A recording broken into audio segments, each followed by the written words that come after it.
My name is Vishal and I'm from 94.3 FM. As on radio I say Vishal के साथ रहो खुशहाल. Okay. આજની આ ઇવેન્ટની અંદર આજથી શરૂઆત થઈ છે. 1 મે ગુજરાત દિવસ છે, ગુજરાતનો સ્થાપના દિવસ, જેને આપણે ગુજરાત ગૌરવ દિવસ તરીકે મનાવવામાં આવી રહ્યો છે. છેલ્લા 1 મહિનાથી રોજ અલગ અલગ દિવસ તરીકે મનાવવામાં આવી રહ્યો છે ગુજરાત સરકાર દ્વારા, કલેક્ટર ઓફિસ દ્વારા. અને આજના દિવસમાં સૌથી પહેલાં તો ગુજરાત દિવસની આપ સૌને શુભકામનાઓ. ગુજરાતીઓ જેટલા છે બધા જોરદાર તાળીઓ વગાડે. એએમસીને સાથે ધન્યવાદ, કારણ કે આ બહુ જ સરસ મજાનો આ પુસ્તક મેળાનું આયોજન કરવામાં આવ્યું છે. પહેલો દિવસ છે અને આપણે આ રીતે આ સંવાદમાં એકત્રિત થયા છે, તો સમય ન લેતા હું સીધું રમેશભાઈને ઇન્વાઇટ કરીશ કે આ સેશનની શરૂઆત કરે. જોરદાર તાળીઓ થઈ જાય.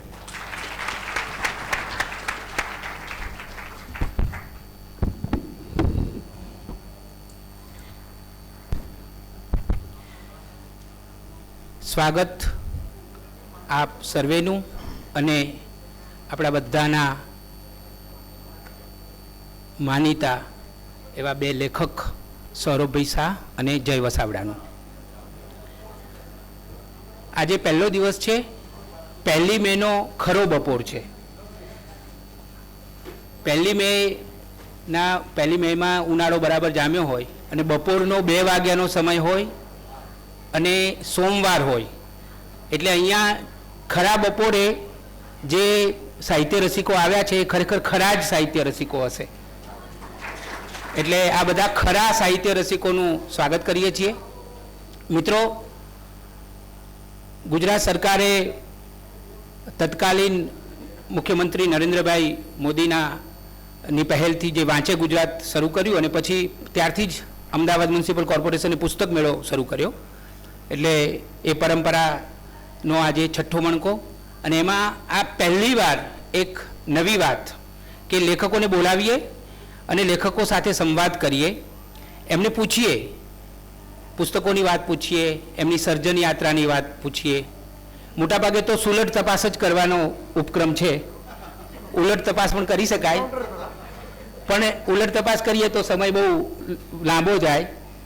અને મૂળ વાત એ છે કે આપણે આ પુસ્તકની આજુબાજુની લેખકો સાથે થોડી વાત કરવી છે આજે. સૌરભભાઈ એક સંવાદકાર તરીકે મારે એમની સાથે થોડી વાતો કરવાની છે. એવી વાતો કે જે તમારા મનમાં પ્રશ્નો ઉગ્યા હોય એ પ્રશ્નો મારે બંને લેખકોને પૂછવાના છે. એટલે પહેલી વાત તો હું બંનેનો પરિચય આપી દઉં. સૌરભભાઈ અને જય વસાવડા, મને એવું લાગે છે કે આ પેલી ઓપનિંગ જોડી જ આપણને સચિન અને સહેવાગની મળી હોય એવું લાગે છે. આજે પહેલો દિવસ છે એટલે ઓપનિંગ જોડી જ ધમાકેદાર, બંને જબરજસ્ત નામો. ગુજરાતીમાં એક કહેવત છે કે નીવડે વખાણ, જ્યારે કોઈ વ્યક્તિ નીવડે ને ત્યારે જ વખાણ કરવા જોઈએ. આ ખરેખર બંને નીવડેલા લેખકો છે, એટલે એમના વખાણ કરવામાં કોઈ વાંધો નથી. ઓલરેડી વખાણ કરી શકાય એ સ્ટેજે પહોંચી ગયા છે. સૌરભભાઈ ને તમે કોઈક એક ઓળખમાં બાંધવાનું અઘરું છે મારી દ્રષ્ટિએ, કારણ કે સૌરભભાઈ ઉર્જા, ઉત્સાહ અને સર્જનાત્મકતાથી છલકાતા માણસ છે. ખૂબ ઉર્જા છે. ઉંમર વધે એમ ઉત્સાહ એમનો વધી રહ્યો છે શબ્દ સાથેનો. પત્રકારત્વ અને સાહિત્ય બંનેમાં એમણે એક સરખી રીતે સુંદર કામ કર્યું છે. ઘણી ઓછી વ્યક્તિઓ ગુજરાતી ભાષામાં મળી છે આપણને કે જેણે પત્રકારત્વ અને સાહિત્ય બંનેમાં બરાબરનો ઉજળો હિસાબ આપ્યો હોય. એમાંના એક સૌરભભાઈ છે. સૌરભભાઈની વિશેષતા એ છે કે એ વર્કિંગ જર્નલિસ્ટથી શરૂ કરી અને તંત્રી સુધીની આખી રેન્જમાં એમણે સરસ રીતે કામ કરેલું છે. એક પત્રકાર હોવું, સતત લોકોની વચ્ચે જઈને રિપોર્ટિંગ કરીને લખવું, એ પ્રકારના પત્રકાર પણ એ રહી ચૂક્યા છે. સંપાદકમાં પણ કેટલી બધી નવી પહેલ કરી. ચિત્રલેખામાં તમે જે છેલ્લું પાનું વાંચો છો મુખવાસનું, એ આખો પ્રયોગ ગુજરાતી ભાષામાં, ગુજરાતી પત્રકારત્વમાં લઈ આવનાર સૌરભભાઈ હતા. આવી તો ઘણી બધી નવી એમણે પહેલ કરી છે. એમણે સંપાદક તરીકે કામ કર્યું, પછી પાછા કોઈક સામાયિકમાં સંપાદક બનીને બેસી નથી રહ્યા, એ પોતે તંત્રી પણ બન્યા છે. એમણે એક જમાનામાં અવસર નામનું સુંદર સાપ્તાહિક શરૂ કરેલું. વિચારધારા, એક આખી નવી ધારા લઈને વિચારધારાના નામે એ ગુજરાતી પત્રકારત્વમાં આવેલા. એ જ રીતે ગુજરાતી મિડ ડેના એડિટર હતા ત્યારે પણ એમણે જે કામ કર્યું, અને પછી સંદેશના થોડોક સમય પણ એ મને યાદ છે કે એમનો જે ચમકારો બતાવેલો એમની સર્જનશીલતાનો, ત્યારે ચંદ્રકાંત બક્ષી બીજા કોઈ અખબારમાં સલાહકાર તરીકે હોવા છતાં સૌરભભાઈને મળવા ગયેલા, સ્પેશિયલ કોમ્પ્લિમેન્ટ્સ આપવા ગયેલા, એ મને યાદ છે. તો એક પત્રકાર, સંપાદક, તંત્રી તરીકેની આખી એમની જબરજસ્ત રેન્જમાં એમણે બહુ સુંદર કામ કર્યું છે. સમકાલીનમાં એ એમ ઘણા બધા અખબારો સાથે સંકળાયેલા રહ્યા, પણ મને હસમુખ ગાંધી યાદ આવે. અને સૌરભભાઈ જ્યારે અમે વિદ્યાર્થીઓ હતા પત્રકારત્વમાં, ત્યારે ઘણા બધા અખબારો, 20-25 અખબારો અમારા વિભાગમાં આવે, ત્યારે બધા જ લોકો સમકાલીન ઉપર તરાપ મારે, અને એમાં બે વસ્તુ વાંચવાની હોય, એક હસમુખ ગાંધીનો તંત્રીલેખ અને બીજી સૌરભ શાહની કોલમ તારીખ અને તવારીખ. એટલે એક આટલી એ હદે લોકાભિમુખતા અને લોકપ્રિયતા પણ એમણે મેળવેલી છે.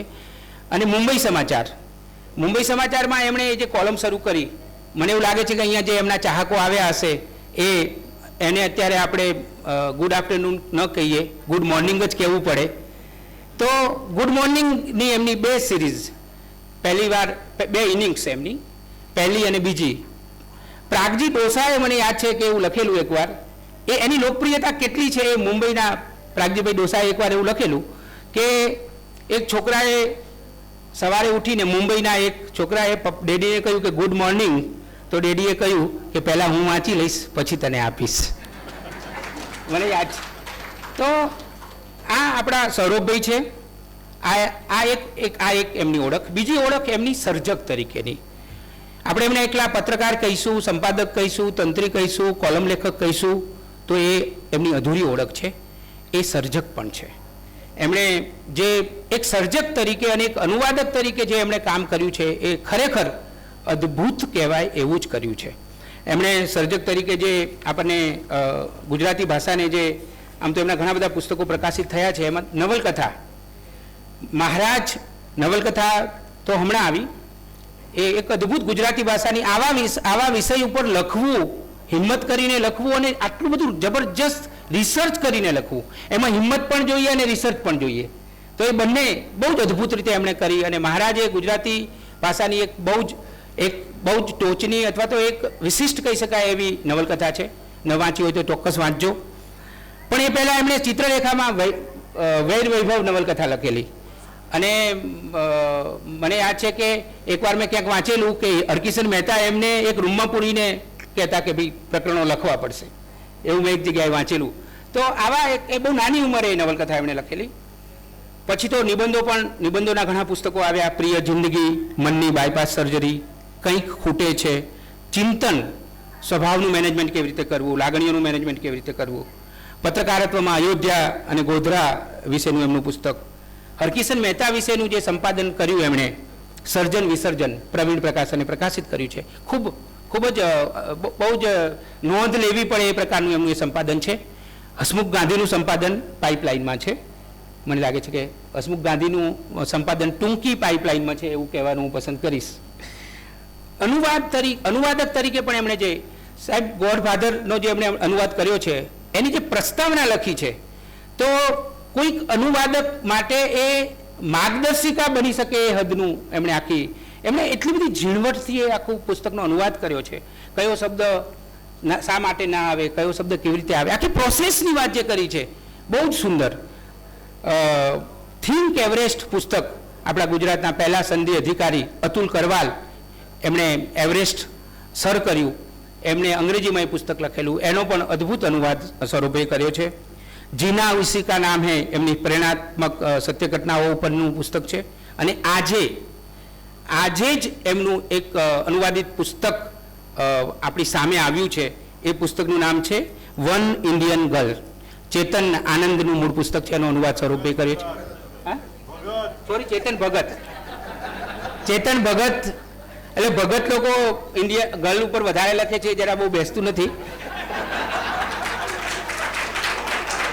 પણ અને એમ પણ કહેવાનું મન થાય કે હાફ ગર્લ લખે, હાફ ગર્લફ્રેન્ડ લખે, પણ જ્યારે પૂરી ગર્લફ્રેન્ડ તો ઇન્ડિયન જ હોય. તો આ સૌરભભાઈ છે. સૌરભભાઈ મિડ ડેમાં એ એડિટર હતા ત્યારે જુદી જુદી સેલિબ્રિટીને બોલાવે, પછી બહુ જ જાણીતી રેસ્ટોરન્ટમાં લઈ જાય એમને, અને પછી એમની સાથે જમે, અને પછી ખૂબ સુંદર રીતે એ લખે સુજાતા મહેતાને એને, એટલે ભાઈઓને પણ લઈ જતા હતા.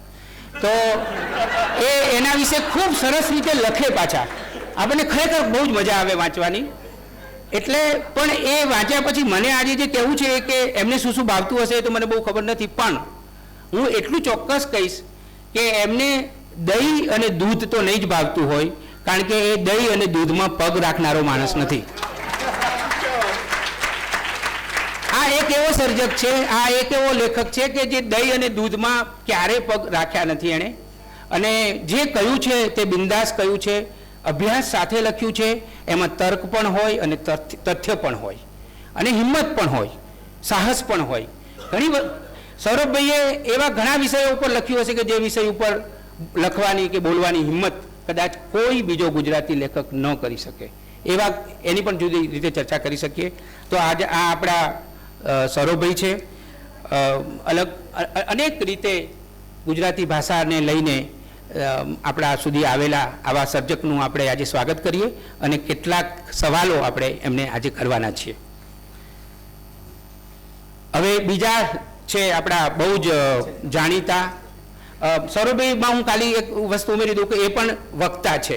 આમ તો વક્તા તરીકે વધારે પંકાયા જયભાઈ છે, પણ સૌરભભાઈ પણ ઉત્તમ વક્તા છે, અને એ પણ અલગ અલગ જગ્યાએ બોલવા જતા હોય છે. એક સાહિત્યકારે તમારા વિશે મને 2 વર્ષ પહેલાં કહ્યું હતું, એ વાક્ય હું કહી દઉં કે આ માણસમાં એટલી બધી સર્જનાત્મકતા પડેલી છે ચિંતન, કે એમને કોઈ જો સારા એડિટર મળી જાય ને, એમને પણ કોઈ જો સારા એડિટર મળી જાય ને, તો એટલી બધી ઉત્તમ વસ્તુઓ ઘડાવી શકાય એવું છે, એવું મને એક સાહિત્યકારે કહેલું.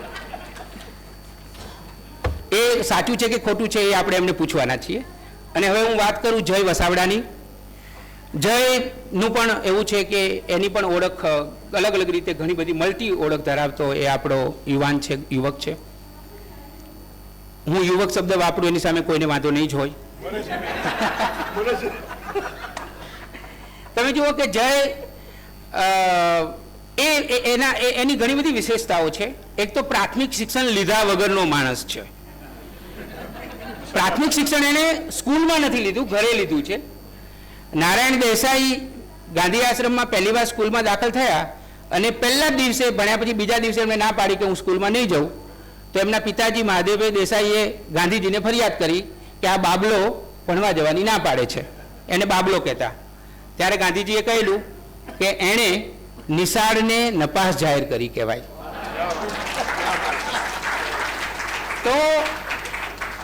તો એમને તો માતા પિતા બંને શિક્ષણ સાથે સંકળાયેલા, અને જયભાઈને પ્રાથમિક શિક્ષણ એમણે 1 થી 7 ધોરણ સુધી એમના ગોંડલના ઘરમાં જ. ગોંડલના ઘણા ઉપકારો છે ગુજરાત ઉપર. ભગવતસિંહે આપણને વિશ્વકોશ આપ્યો પહેલો, અને આપણને ગોંડલે જય પણ આપ્યો. એટલે હા, યસ આપણે એમને ચોક્કસ કહી શકીએ. તો આ એક એ શરૂઆતમાં બહુ તેજસ્વી હતા ત્યારે પણ અને અત્યારે પણ, અને ખૂબ બધું ઘણી બધી પ્રવૃત્તિઓમાં ભાગ લેતા. એકવાર એક સ્પર્ધામાં એમનો નંબર આવ્યો, એટલે એની પ્રેસ નોટ ગુજરાત સમાચાર રાજકોટની આવૃત્તિના કોઈ તંત્રીને આપવા ગયેલા, ત્યારે એને ટોણો માર્યો કે ભાઈ તું તો હવે અધ્યાપકનો દીકરો છે, એટલે તું તો બધું લખે ને બોલે, એમાં શું છે તારું પોતાનું? તો કે ના, આમાં મારા પપ્પાએ કશું જ મદદ નથી કરી, મેં જાતે લખ્યું છે. અને પછી તો એ લખતા થયા. શરૂઆતમાં વાચકોના પત્રો તરીકે એમણે લેખન કારકિર્દી શરૂ કરી, અને પછી એમણે ગુજરાત સમાચારને બરાબરનું પકડ્યું, અને ગુજરાત સમાચારે એમને પણ પકડ્યા છે. સાહેબ, મને ઘણીવાર એવું લાગે કે જેમ એમને ગુજરાત સમાચાર કેટલા બધા પ્રલોભનો મળ્યા હશે, નવા છાપાઓ આવ્યા, એમને ખેંચવાનો પણ ટ્રાય કર્યો જ હશે. આ માણસ જો એક છાપાને વળગી રહેતો હોય તો લગ્ન કરે તો એક પત્નીને તો ચોક્કસ જ વળગી રહે છે, એવું આપણે કહી શકીએ. પણ એમાં ખાલી એક તો શબ્દ છે કે લગ્ન કરે તો. જય વસાવડા એક ઘણા બધા પુસ્તકો, આમ એ બહુ જ જાણીતા કોલમ લેખક, ગુજરાત સમાચારમાં એમની અઠવાડિયામાં 2 કોલમો આવે, અભિયાનમાં પણ એમણે થોડો સમય એક કોલમ શરૂ કરેલી, અને ઘણા બધા એ સિવાયના ઘણા બધા સાપ્તાહિકોમાં પણ એમણે અવારનવાર લખ્યું છે. જયભાઈ એક વૈશ્વિક અભ્યાસ, આટલું બધું વાંચવું, આટલું બધી ફિલ્મો જોવી, અને એમાં એક નવું પરિમાણ ઉમેરાયું છે. મને લાગે છે કે એક આખું જુદું પરિમાણ છે, એ છે ફરવાનું. જ્યારે લેખક આખા વિશ્વમાં ફરે, કારણ કે તમે જ્યારે અલગ અલગ જગ્યાએ જાઓ છો ત્યારે તમને જે તમે જોવો છો, અનુભવ કરો છો, અને પછી એ આખી સર્જન પ્રક્રિયામાં મને લાગે છે કે એની બહુ જ મોટી અસર થતી હોય છે. તો આ બધું એ બધું રસાયણ થતું ગુજરાતી લેખકોને, ગુજરાતી વાચકોને ન્યાલ કરતું રહ્યું છે. એમના ઘણા જાણીતા પુસ્તકો છે. હું પહેલાં જ જય શ્રી કૃષ્ણને યાદ કરવાનું પસંદ કરું. JSK એક જુદા જ પ્રકારનું એટલે એમને એ પાછા એમનું પોતાનું જે પબ્લિકેશન તો ના કહેવાય, પણ એમણે જે હાઉસ શરૂ કર્યું છે એનું નામ પણ કેટલું સરસ રાખ્યું છે, રીમઝીમ ક્રિએશન. એ રીમઝીમ બારિશ તો હોય, પણ રીમઝીમ ક્રિએશન હોય અને પુસ્તકો પણ આવે, એટલે એમાં ભીંજાવવું જ પડે આપણને. એ પુસ્તક એટલું સરસ રીતે એમણે તૈયાર કર્યું. એક આગવા દ્રષ્ટિકોણથી આખું પુસ્તક લઈને એ આવ્યા. સ્વામી આનંદ પુસ્તકો સ્વરૂપે પ્રકાશિત કરતા પોતાના, તો આખું પુસ્તક છપાઈને એ પછી જે કટિંગ કરવાના વિરોધી હતા. આખું પુસ્તક હોય તો કટિંગ નહીં કરવાનું, કે આગળની જગ્યા હોય તો કાપીને સરખું નહીં કરવાનું, કારણ કે એવું માનતા હતા કે એમાં વાચકે કંઈ લખવું હોય તો લખી શકાય. એ એમનો એક લેખક તરીકેનો માપદંડ હતો. જયભાઈને એવું થયું કે મારું પુસ્તક જરા જુદી રીતે મુકાવવું જોઈએ, તો અદ્ભુત એક આખું એનું પ્રોડક્શન પણ સરસ રીતે કરીને એ લઈ આવ્યા, અને બીજા કોઈ પ્રકાશકને આપ્યું નહીં, એટલે જે આવક થાય એ પોતાનાને વધારે થાય કદાચ, એવો દૃષ્ટિકોણ પણ હશે. કારણ કે એમને ખબર છે કે આ વિષય પણ એવો છે, મેં લખ્યું છે, આખા વિશ્વ સુધી પહોંચવાનું છે, એટલે પ્રકાશકોને કંઈ એની ફરિયાદ હોય તો મને ખબર નથી, પણ વાચકોને ચોક્કસ એની ફરિયાદ નથી.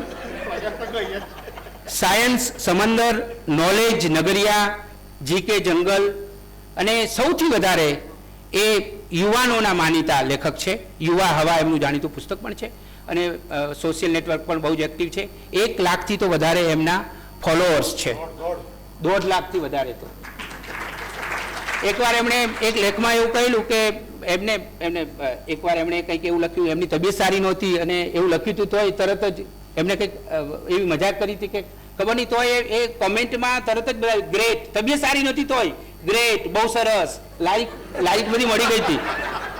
કારણ કે જય લખે એટલે બધું એને લાઈક જ કરવાનું હોય, એને શું લખ્યું છે એ જોવાનું ના હોય. આ હદની લોકપ્રિયતા સાથેની વિશ્વસનીયતા એમણે કેળવેલી છે. સાહિત્ય અને સિનેમા એમનું બહુ જ રિસર્ચ કરેલું પુસ્તક છે. મારો દીકરો હૈદરાબાદ ફિલ્મ મેકિંગમાં ઓરલ પરીક્ષા સ્વરૂપે આપવા ગયો હતો, ત્યારે એણે મને કહેલું કે મને સૌથી વધારે જો કોઈ ઉપયોગી થયું હોય તો આ પુસ્તક ઉપયોગી થયું છે. તો એક આજના નવા યુવાનોને પણ એમની આ રીતે એમનું જે કામ છે એ ખૂબ જ ઉપયોગી થાય એવું છે. જય વિશે હજી ઘણી બધી વાતો કરી શકાય, પણ આપણે વાતો જ કરીએ તો પછી વાતો જ થશે. અને જયને આ બંનેને આજ તો મૂળ વાત એટલી જ છે આપણે કે આ બંનેને આપણે સાંભળવા છે, એ બંનેને કેટલાક સવાલો કરવા છે. વચ્ચે વચ્ચે મને કંઈક સૂચશે તો હું તમારો કોઈ બાકી રહી ગયેલો પરિચય હશે તો અંદર નાખતો રહીશ. સ્વાગત બંનેનું.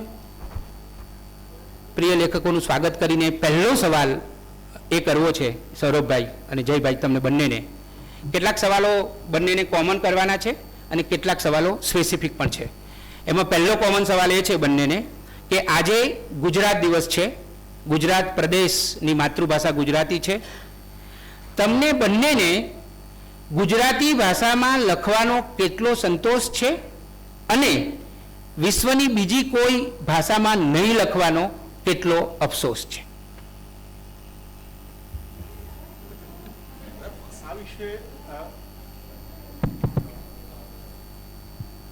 આ વિશે મેં ખરેખર રમેશભાઈ બહુ વિચારેલું છે.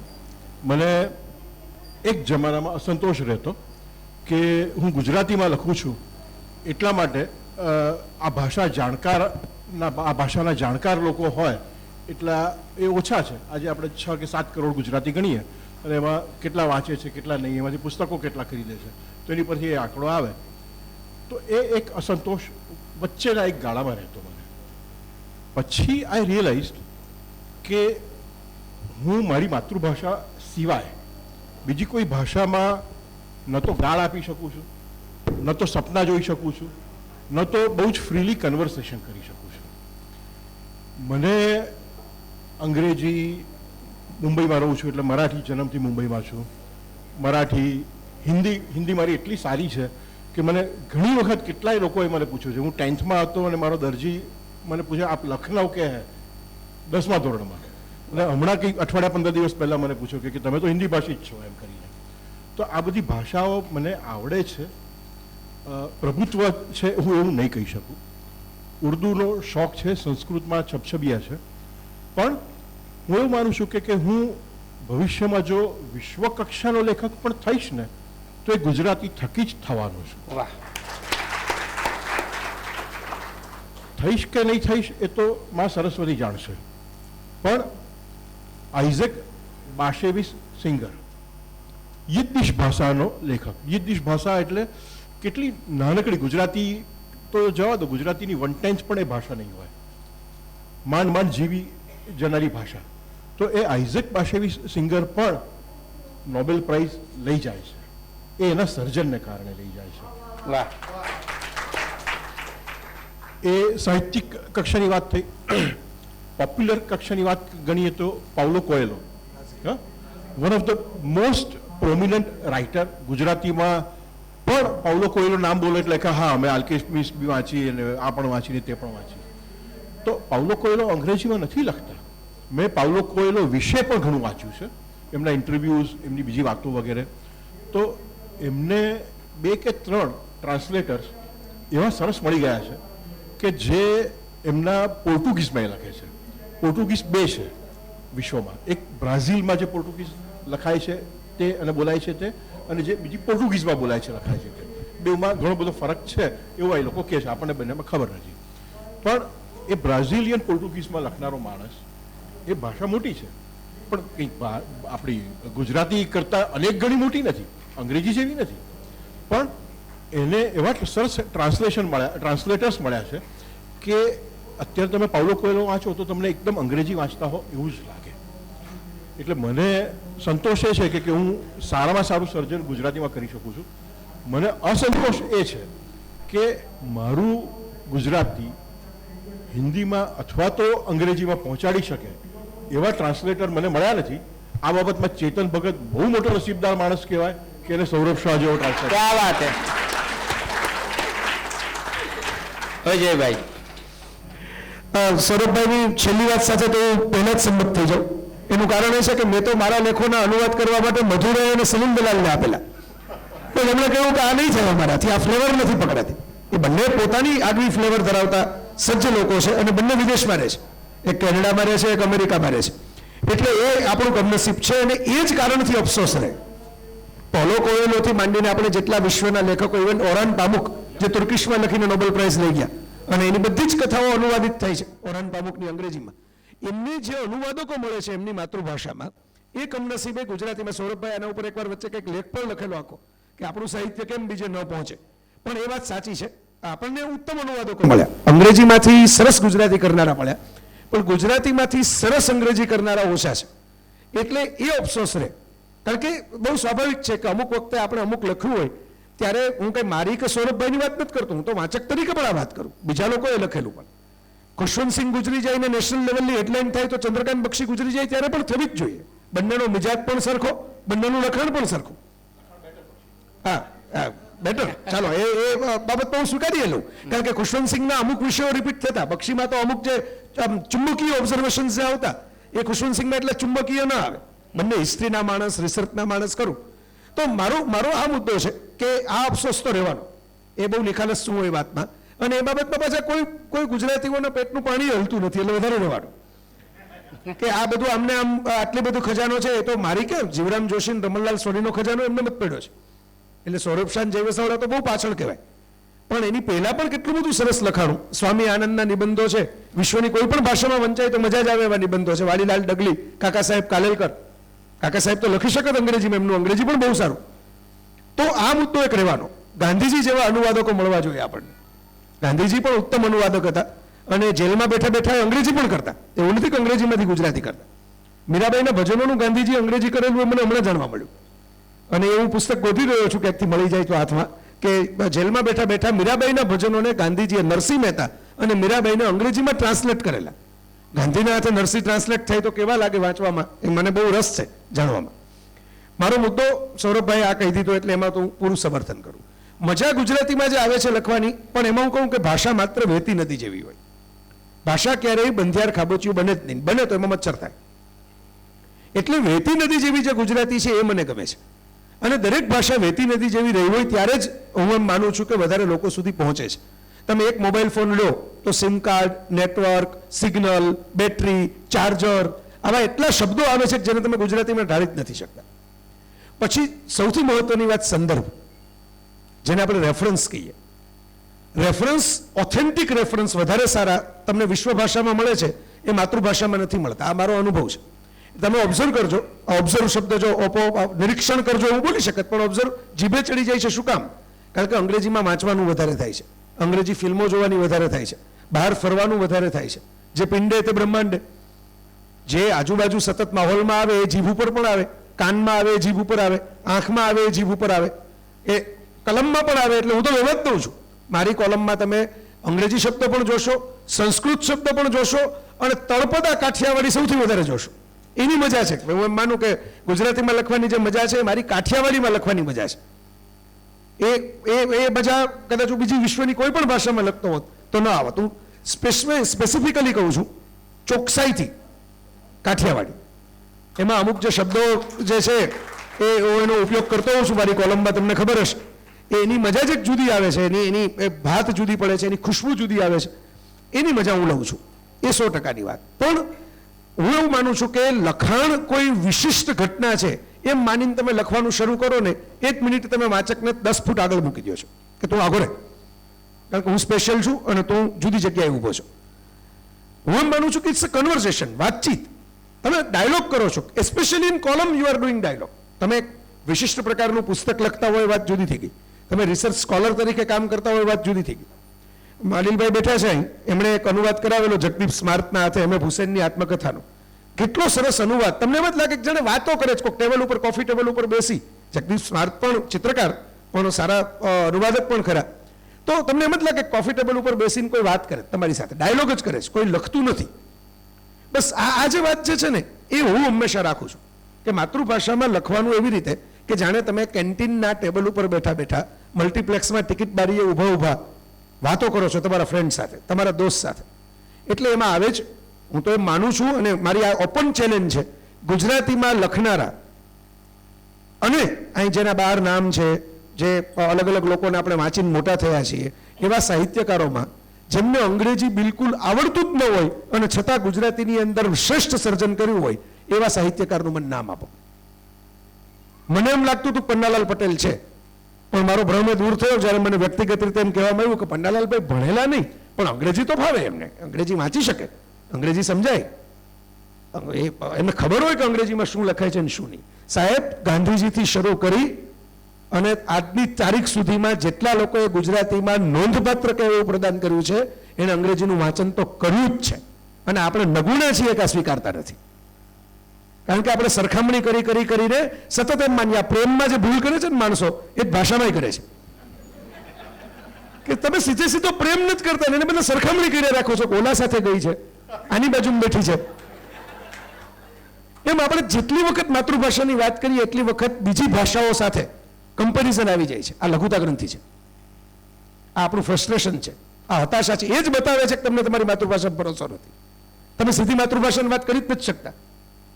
એ અફસોસવાળી વાત વચ્ચે ઉમેરવી જ પડે છે, વિશ્વ ભાષાની સાથે વાત ઉમેરવી જ પડે છે. અને એટલે હું બહુ નિખાલસ છું આ વાતમાં કે અંગ્રેજી જો આવી ન હોત 100 વર્ષ પહેલા ભારતમાં, તો ગુજરાતીમાં અત્યારે તમે જેને ઉત્તમ સારસ્વતો કહો છો, પછી ઉમાશંકર હોય, એ હસમુખ ગાંધી હોય, એ બધા અલગ અલગ પ્રકારનું લખાણ લખ્યું છે. હસમુખ ગાંધીએ કંઈ સાહિત્ય સર્જન નથી કર્યું. ચંદ્રકાંત બક્ષી હમણાં આપણે યાદ કર્યા, સૌરભભાઈ તો બેઠા જ છે. બધાને અંગ્રેજી આવડે છે, બધા અંગ્રેજીમાં વાંચે છે. બક્ષીના ટેબલ ઉપર મેં ઇકોનોમિક્સ જોયેલું છે, અને હું એમને કહેતો કે ભાઈ તમારા ડેટા ક્યાંથી આવે છે, એટલે મને કહે કે સારા મેગેઝિનો વિશ્વ કક્ષાના વાંચો. એ તો એમની સ્ટાઇલમાં કહેતા, એટલે એમ કે એમનો ભાવ એમ હતો કે વિશ્વ કક્ષાનું બીજું તો કોઈ વાંચતું નથી, પણ એમ કે સારા મેગેઝિનો વિશ્વ કક્ષાના વાંચો તો સારો ડેટા મળે એમ. એટલે Gunvant Shah for that matter, એટલે પણ સ્વીકારતા નથી, નિખાલસ કબૂલાત નથી કરતા. રજનીશ પાસેથી તમામ ગુજરાતી સાહિત્યકારોએ કંઈક ને કંઈક લીધું છે, પણ બહુ ઓછા એમ કીધું છે કે અમે રજનીશ પાસેથી આ લીધું. એટલે હું બહુ નિખાલસ એકરાર કરું છું કે જો મને અંગ્રેજી આવડતું ન હોત તો તમે વાંચો છો ને એવી કોલમ મારાથી લખાતી ન હોત. વાહ.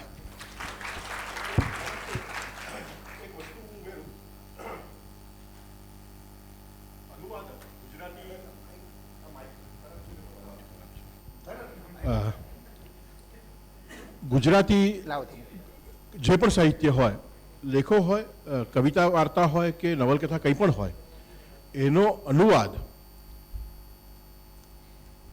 ગુજરાતીએ ન કરવો જોઈએ, પણ જેની માતૃભાષા અંગ્રેજી છે, જેના વિચારો અંગ્રેજીમાં વહે છે અને જેનું એક્સપોઝર ગુજરાતીમાં પણ છે, એ વ્યક્તિએ કરવા જોઈએ. આ હું તમને દાખલા સહિત એટલા માટે કહું કારણ કે મેં મેઘાણીના અનુવાદો વાંચેલા છે, અંગ્રેજીમાં થયેલા, બહુ નિષ્ઠાપૂર્વક થાય છે, કોઈની ટીકાનો સવાલ નથી. બક્ષી સાહેબનું પોતાનું અંગ્રેજી, બક્ષી સાહેબનું પોતાનું અંગ્રેજી, સાહેબ પેરાલિસિસ, એમણે મને અંગ્રેજીમાં એમણે જે ટ્રાન્સલેટ કરેલી એ ભેટ એમના હસ્તાક્ષરે 77માં લખીને મને આપેલી છે. બહુ જ કંગાળ અનુવાદ છે. બક્ષીનું અંગ્રેજી સારું એ આપણને ક્યારે લાગે કે જ્યારે બક્ષી આપણી સાથે અંગ્રેજીમાં વાત કરતા હોય કે બક્ષી કંઈક ઓરિજિનલ અંગ્રેજી લખતા હોય.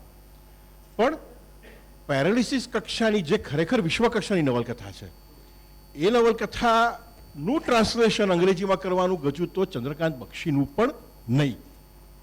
એ અનુવાદ કોણ કરી શકે કે અંગ્રેજી જેની માતૃભાષા છે. ધ થિંગ ઇઝ કે આજે ગોડફાધર મારિયો પુઝોનો અનુવાદ હું આટલો સારો કરી શક્યો અને ખરેખર બહુ સારો કર્યો છે. ચેતન હા મને ખ્યાલ છે.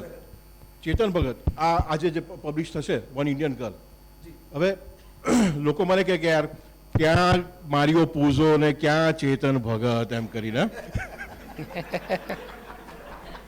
અને વોટ્સએપ પર તો કેવા આપણા બધા મિત્રો હોય ને, કોઈ કે યાર સૌરભભાઈ આ તો યાર સબ પૈસે કા ખેલ હે બાબુ ભૈયા, સબ આજકાલના ગુજરાતી લેખકો તો પૈસાની પાછળ મંડી પડ્યા છે. એટલે મેં કહું આમાંથી 2 મર્સિડીઝ મને મળશે એટલે એક તમને આપીશ.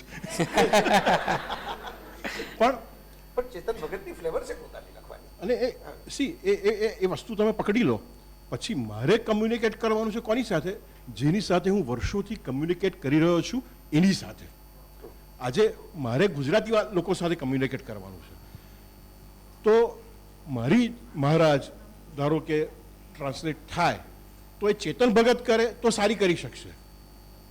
ચંદ્રકાંત બક્ષી ગોડ બ્લેસ હિમ, પણ ધારો કે રઘુવીર ચૌધરી, ચલો રઘુવીર ચૌધરી તો આટલું મોટું નામ, પણ રઘુવીર ચૌધરી એટલું સારું ટ્રાન્સલેશન નહીં કરી શકે. એમનું અંગ્રેજી સુપર્બ અંગ્રેજી છે, મધુરાઈનું અંગ્રેજીમાં કઈ કચાશ હોય, પણ જે લોકો અંગ્રેજી વાચકો સાથે એમની લેંગ્વેજ સાથે હળીભળી ગયા છે એ લોકો જ કરી શકશે. અને આ ખાસ આપણે ધ્યાન રાખવું જોઈએ. આપણે જ્યારે કહેતા હોઈએ કે નર્મદ, મેઘાણી, આ તે સુરેશ જોશી, આ લોકોના ટ્રાન્સલેશન્સ કેમ સારા લોકો સુધી પહોંચ્યા નથી? કારણ કે હવે સુરેશ જોશીનું ટ્રાન્સલેશન સુમન શાહ કરે તો સુમનભાઈ પંડિત છે અંગ્રેજીને, એમાં કોઈ સવાલ નથી, કે શિરીષ પંચાલ કે રસિક શાહ કરતા, તો એ બધા પંડિતો છે અંગ્રેજીના. પણ અંગ્રેજી ભાષા સાથે, અંગ્રેજી ભાષાના વાચકો કે એ બોલનારાઓ સાથે એમનો નાતો નથી, એમનો નાતો ગુજરાતીઓ સાથે છે. તો અંગ્રેજીનો ગુજરાતી પ્રોફેસર હોય, દિગીશ મહેતા એક જમાનામાં હતા, બહુ જ સુંદર નવલકથાકાર આપણા અમદાવાદના. તો એ દિગીશ મહેતાનું અંગ્રેજી ગમે એટલું ફાંકડું હોય, પણ દિગીશ મહેતા લંડનમાં કે ન્યુયોર્કમાં કે બ્રિસ્બેનમાં રહેતા અંગ્રેજી ભાષા બોલનારાઓ સાથે કમ્યુનિકેટ નહીં કરી શકે. આપણા અનુવાદોમાં ખાસ અનુવાદકોમાં આ ખાસ, અને હું વારંવાર કહી ચૂક્યો છું આ, તો મને અપેક્ષા એ છે કે આ વાત ત્યાંના લોકો સુધી પહોંચે. આપણા બધાના વિચારો સ્વરૂપે છે ને એ નેચરલી ગુજરાતીમાં જ રહેવાના. આપણે વિચારશું ગુજરાતીમાં, કોઈ પણ, તમે, હું, મેઘાણી, કોઈ પણ.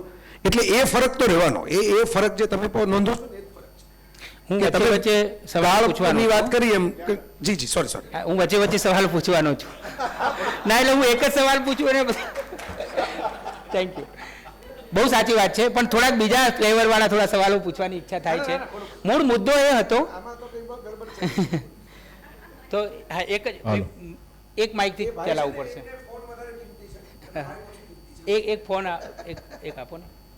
મૂળ મારે જે આ પ્રશ્ન પૂછવાનો ઈરાદો એ હતો એક વાચક તરીકે, કે ઘણીવાર વાસુદેવ મહેતા હતા ત્યારે એવું કહેવાતું કે વાસુદેવ મહેતાએ જો અંગ્રેજીમાં લખતા હોત તો કંઈ અરુણ શૌરી કે કુલદીપ નાયર કે બીજા કોઈનાથી સહેજે ઉતરતું નહોતા લખતા.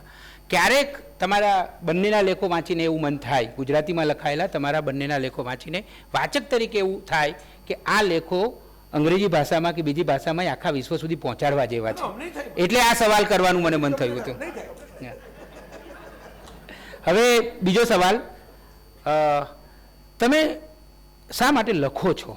લખવાનું પ્રયોજન શું છે? સ્વરૂપભાઈ.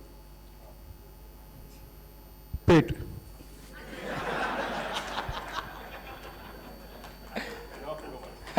હવે જય જવાબ આપશે.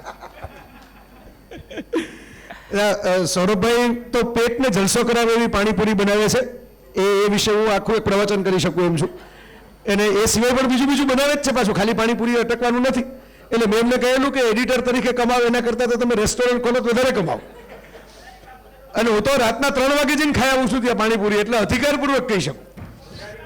તો મારી જે વાત હતી, મારું સિમ્પલ લોજિક એવું છે કે લખવાનું શરૂઆત માટે જો મારા પૂરતું પેટ હોત તો હું તો પેટ માટે બહુ સરસ મજાની પેન્શનવાળી નોકરી હતી મારી પાસે.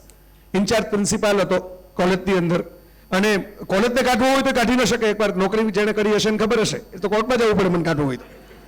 બરાબર, બહુ તો મને રજા ઉપર ઉતારી શકે, પણ મારો પગાર તો ચાલુ જ રહે. એટલે મારે પ્રયોજન જુદું હતું. હું અંગત રીતે એમ માનું છું કે તમે બહુ પાણી પી જાઓ, ધારો કે આ બોટલ પી ગયો, આ બોટલ પી ગયો, હજી બીજી 1 લીટરની એક બીજી બોટલ પી ગયો, પછી બીજી 1 અડધા લીટરની બોટલ પી ગયો, તમારી નજર સામે આટલું પી જાઉં, પછી મારે યુરિનલ તો શોધવું જ પડે. એ તો કિડનીની પ્રોસેસ છે, એમાં હું કંઈ કરી જ નથી શકતો. આઈ એમ હેલ્પલેસ, હું તો લાચાર છું. બરાબર, હું મારું ગમે તેટલું કંઈ ચાલે જ નહીં, હું મનોબળની કે યોગ સાધનાની ગમે એટલી વાત કરું, બરાબર, કે કિડની તો એનું કામ કરવાની જ છે. રાઈટ, તમે સમજી ગયા. મેં બહુ બેઝિક ઉદાહરણથી તમને સમજાવ્યું, પણ આ પ્રયોજન હતું. તમે સતત વાંચતા રહ્યો, સતત જોતા રહ્યો, ઓબ્ઝર્વ કરતા રહ્યો, વાતો કરતા રહ્યો લોકો સાથે, એટલે ઇનપુટ આવ્યા રાખે, અંદર ઉમેરાયા રાખે, અંદર બધું ભેગું થયા રાખે. હવે ભેગું થાય એ પ્રોસેસ થાય, અને પ્રોસેસ થાય પછી બહાર ફેંકાવવું જ પડે એને. એ કુદરતનો ક્રમ છે, મેં કીધું એમ બાયોલોજીકલ ક્રમ છે કુદરતનો. અને એ જ કારણથી આ શરૂ થયું કે અંદર એક તમને ધક્કો લાગે. મને ઘણા વિષયો ઉપર ઘણા લોકો એમ કહે છે કે તમે મારા અમુક જે વેલવિશર ટાઈપના મિત્રો હોય અંગત, તો મને કહે કે આ સળગતા શું કામ હાથમાં લેવા જોઈએ, આવું લખો ને વળી કોઈક પછી એનો એમ કે ફેસબુક ઉપર કોઈક હોવા કરે ને કોઈક વોટ્સઅપ ઉપર આમ કરે, આવું શું કામ આપણે લખવું જ જોઈએ, એવું કહેનારા પડ્યા છે. એનું એમ કહું કે તમને નહીં સમજાય, એ તો અંદરનો એક ધક્કો છે. તમને એમ થાય કે આ તો લખવાનું જ હોય ને, આ થોડું આ પડતું મૂકવાનું હોય, આને થોડું છટકી દેવાનું હોય, આ બોલ થોડો ન રમવાનો હોય, આને તો આમ બેટ લાંબુ કરીને રમવાનો હોય પેલી સ્લીપ લગી. તો એ ધક્કાને કારણે, અને હું અંગત રીતે હું માનું છું કે લખાણ 2 રીતે થાય. એક નિજાનંદે તમે સર્જન કરો. સ્ટેનલી કુબ્રિક ફિલ્મો બનાવતા તો 10 વર્ષ સુધી બેઠા રહે, પછી એક આઈડિયા અચાનક એમને કોળે, અથવા તો કોઈક નવલકથા વાંચી જાય, પછી રિહર્સલ કરાવે 1 વર્ષ સુધી એક્ટરોના, પછી ફિલ્મ લોન્ચ કરે. આ પણ એક તરીકો છે લખવાનો, આ નિજાનંદી તરીકો છે. તમે તમારા સ્વાંત સુખાય મોજથી લખો અને પછી લોકો સુધી પહોંચે. હું જે લખું છું એમાં બીજાનંદી તરીકો છે, નિજાનંદી નથી. કારણ કે કેટલા બધા લોકો પ્રતીક્ષા કરે છે, તમે ન લખો. બાહુબલી 2 વિશે મેં જોઈ લીધું પણ નથી લખ્યું, તો મને પર્સનલ મેસેજ શરૂ થઈ ગયા. હવે મેં એમ માને ન લખ્યું, બાહુબલી 2 બધા જોવાના જ છે ને, તો શાંતિથી લખીએ, બધા જોઈ લે. પછી અત્યારે ત્યારે મેં પહેલો સવાલ એને એ જ પૂછ્યો કે બાહુબલી કેવું લાગ્યું. એટલે આજે વસ્તુ છે કે હવે ધીરે ધીરે કોમ્યુનિકેટ કરતી વખતે અમિતાભ બચ્ચને એકવાર એમ કહેલું, જ્યારે એમનો સુવર્ણ યુગ હતો, સૌરભભાઈ, મેં આઝાદુ માટે શૂટિંગ કરવા આવેલા રાજકોટની પ્રેસ કોન્ફરન્સમાં એમણે એમ કહેલું, પહેલાં એમ કહ્યું કે ભાઈ તમે આવી નાની નાની ફિલ્મો કરો છો. એટલે અમિતાભ કે ઠીક છે, આ વખતે એક્સપેરિમેન્ટ તરીકે કરી, જાવેદ અખ્તર, ટીડુ આનંદ બધા મિત્રો છે એટલે, પણ એમ કે મારાથી કરવી હોય તો પણ એક લેવલની નાની ફિલ્મ અત્યારે નહીં થાય, ભવિષ્યમાં થશે. અત્યારે શક્ય નથી, કારણ કે લોકો એટલું બધું પ્રેશર ક્રિએટ કરે તમારી ઉપર કે તમે સાવ નાની ફિલ્મ કરો તો એનું ઇકોનોમિક્સ જ બેસે નહીં ક્યાંય. હું આ અર્થમાં નથી કહેતો કે તમે ઇકોનોમિક્સ, મેં તો મારા લેખોમાં હું લખ્યું કે ટી.એસ. ઇલિયટના વેસ્ટલેન્ડ ઉપર હમણાં જ મેં લેખ લખ્યો. હવે કોલમનો સબ્જેક્ટ ન હોય, પોપ્યુલર કેટલાય લોકોને એમ લાગ્યું કે કયો થોડો માર્યો આવડો મોટો સવારના પોરમાં, પણ એ મારી અર્જ હતી. એટલે હું થોડું આમિર ખાન જેવું બેલેન્સ રાખું છું કે તમારે એક ધૂમ 3 કરી લેવાનું, એને કારણે તમે એક દંગલ કરી શકો. વાહ. પ્રયોજન પછી એક જ મિનિટ.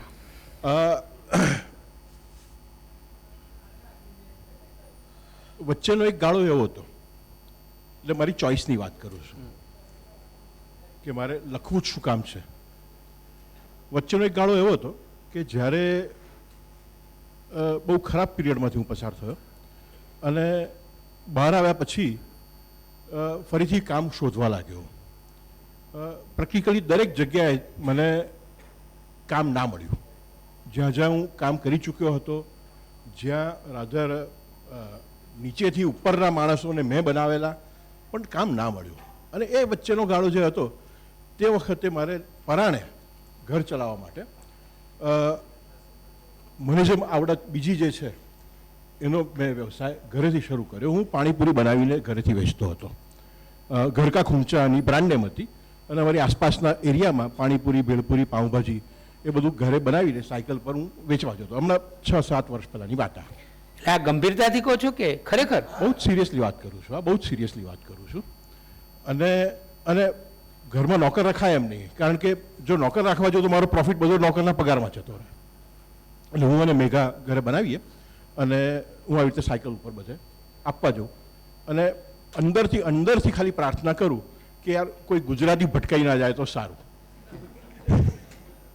પણ પછી તો એ શરમ બી છોડી દીધી મેં અને એક બે ગુજરાતીઓ મળ્યા બી ખરા, લકીલી મને ઓળખતા નહોતા. પણ બાકી જ્યાં આપવા જાઉં ત્યાં ટીપના 10-15 રૂપિયા આપે પણ ખરા, તે બી સલામ કરીને લઈ લઉં, એ જુદા રાખું. એ ગાળામાં હું તમને એટલા માટે કહું છું કે એ ગાળામાં સાહેબ અમદાવાદથી મને એક ફોન આવે છે કે સૌરભભાઈ તમે ગોડફાધરનો અનુવાદ કરશો? અને એ દિવસ છે, મને બરાબર યાદ છે કે અમે લોકો હું ને મેઘા વીટી જઈ રહ્યા હતા. આ જે બધું સામાન જે લાવવાનો હોય એમાં પડીકા માટે જે બધું બાંધવાનું હોય તો એ પ્લાસ્ટિકનો સામાન વીટી ક્રાફર્ડ માર્કેટ પર મળે. એટલે મેં કહ્યું કે હું અત્યારે ટ્રેનમાં અવાજ બહુ આવે છે પછી હું વાત કરું. એટલે આઈ વોઝ ટોટલી ફ્લેવર કાસ્ટેડ કે સામેથી આ એક વસ્તુ અને ગોડફાધર જેવી વસ્તુ આવી રહી છે. એટલે વીટી પ્લેટફોર્મ પર ઉતરીને મેં મેઘાને કીધું મૂકે કે એક ફોન પાછો હું કરી લઉં. ફોન પર મેં કીધું કે હા હું કરું છું. તો કે આપણે કાલે જરા ટર્મ્સ કન્ડિશન્સને એ બધું નક્કી કરીએ. હું કે ટર્મ્સ કન્ડિશન્સ કંઈ જ નહીં, મારી હા છે, વાત પૂરી થઈ ગઈ. અને મેઘાને કીધું હવે આપણે ક્રાફર્ડ માર્કેટ જવું છે સામાન લેવા માટે. પણ અમે એ પછી પણ ગોડફાધરનું ટ્રાન્સલેશન કરતાં એ લગભગ 1.5 મહિનો એ કામ ચાલુ રાખ્યું, પણ પછી મારાથી પહોંચી વળાતું નહોતું. Then I had to choose either of that.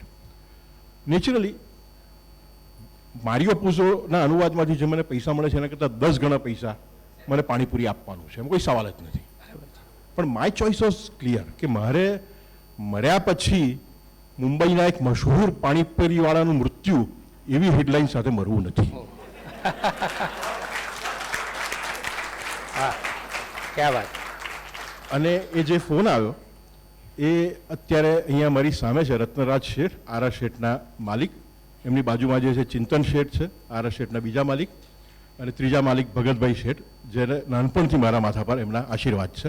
મારી સૌથી પહેલી વેર વૈભવ પણ આરા શેઠે છાપેલી 85-86માં.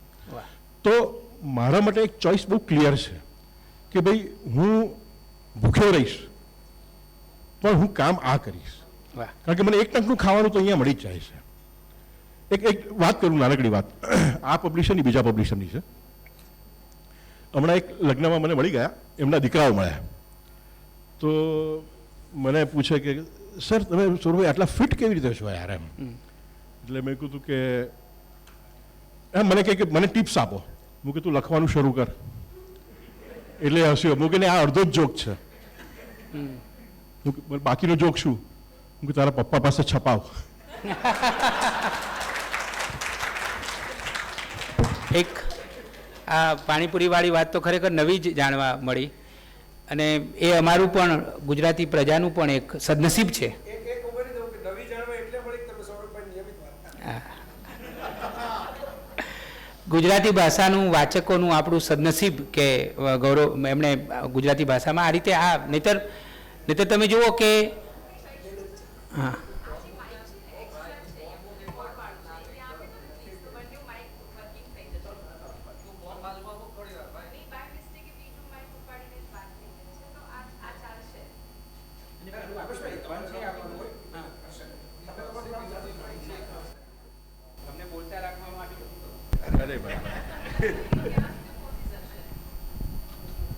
બરાબર સૌરભભાઈ તમે એ રાખો, તમારા સુધી આ પહોંચી જશે એટલે તમે આ રાખો એટલે હું આ રાખી.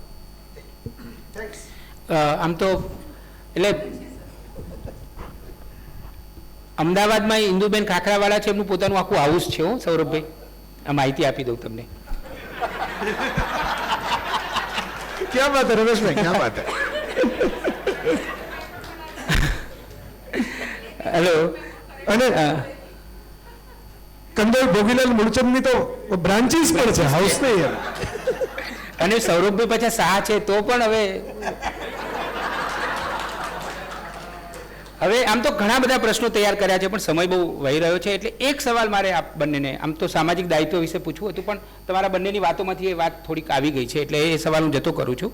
હવે એ સવાલ મારે પૂછવો છે કે સતત લખવાનું થાય, કોલમો નિયમિત લખવાની થાય, તમે તો રોજ લખો છો સૌરભભાઈ, તો ક્યારે એવું થાય છે કે નથી લખવું, અથવા તો અંદરથી જ ધક્કો ના આવે લખવાનો, એવું બને છે ક્યારે? આ બાબતમાં મારો બહુ મોટો વિરોધાભાસ મારા જીવનમાં મેં જોયેલો છે. અભિયાનમાં હું હતો 87માં કેવા ગાળામાં, ત્યારે લખવાનો મૂડ છે એ વિશે મેં એક પીસ લખેલો, અને ઇનવે બક્ષીની વિરુદ્ધમાં એ પીસ હતો, કારણ કે બક્ષીએ એ વખતે લખેલું કે મૂળ જેવી મૂડીવાદી વસ્તુ મારા જીવનમાં છે જ નહીં, એમ મારા જેવા રોટીવાદી લેખક ના એમાં.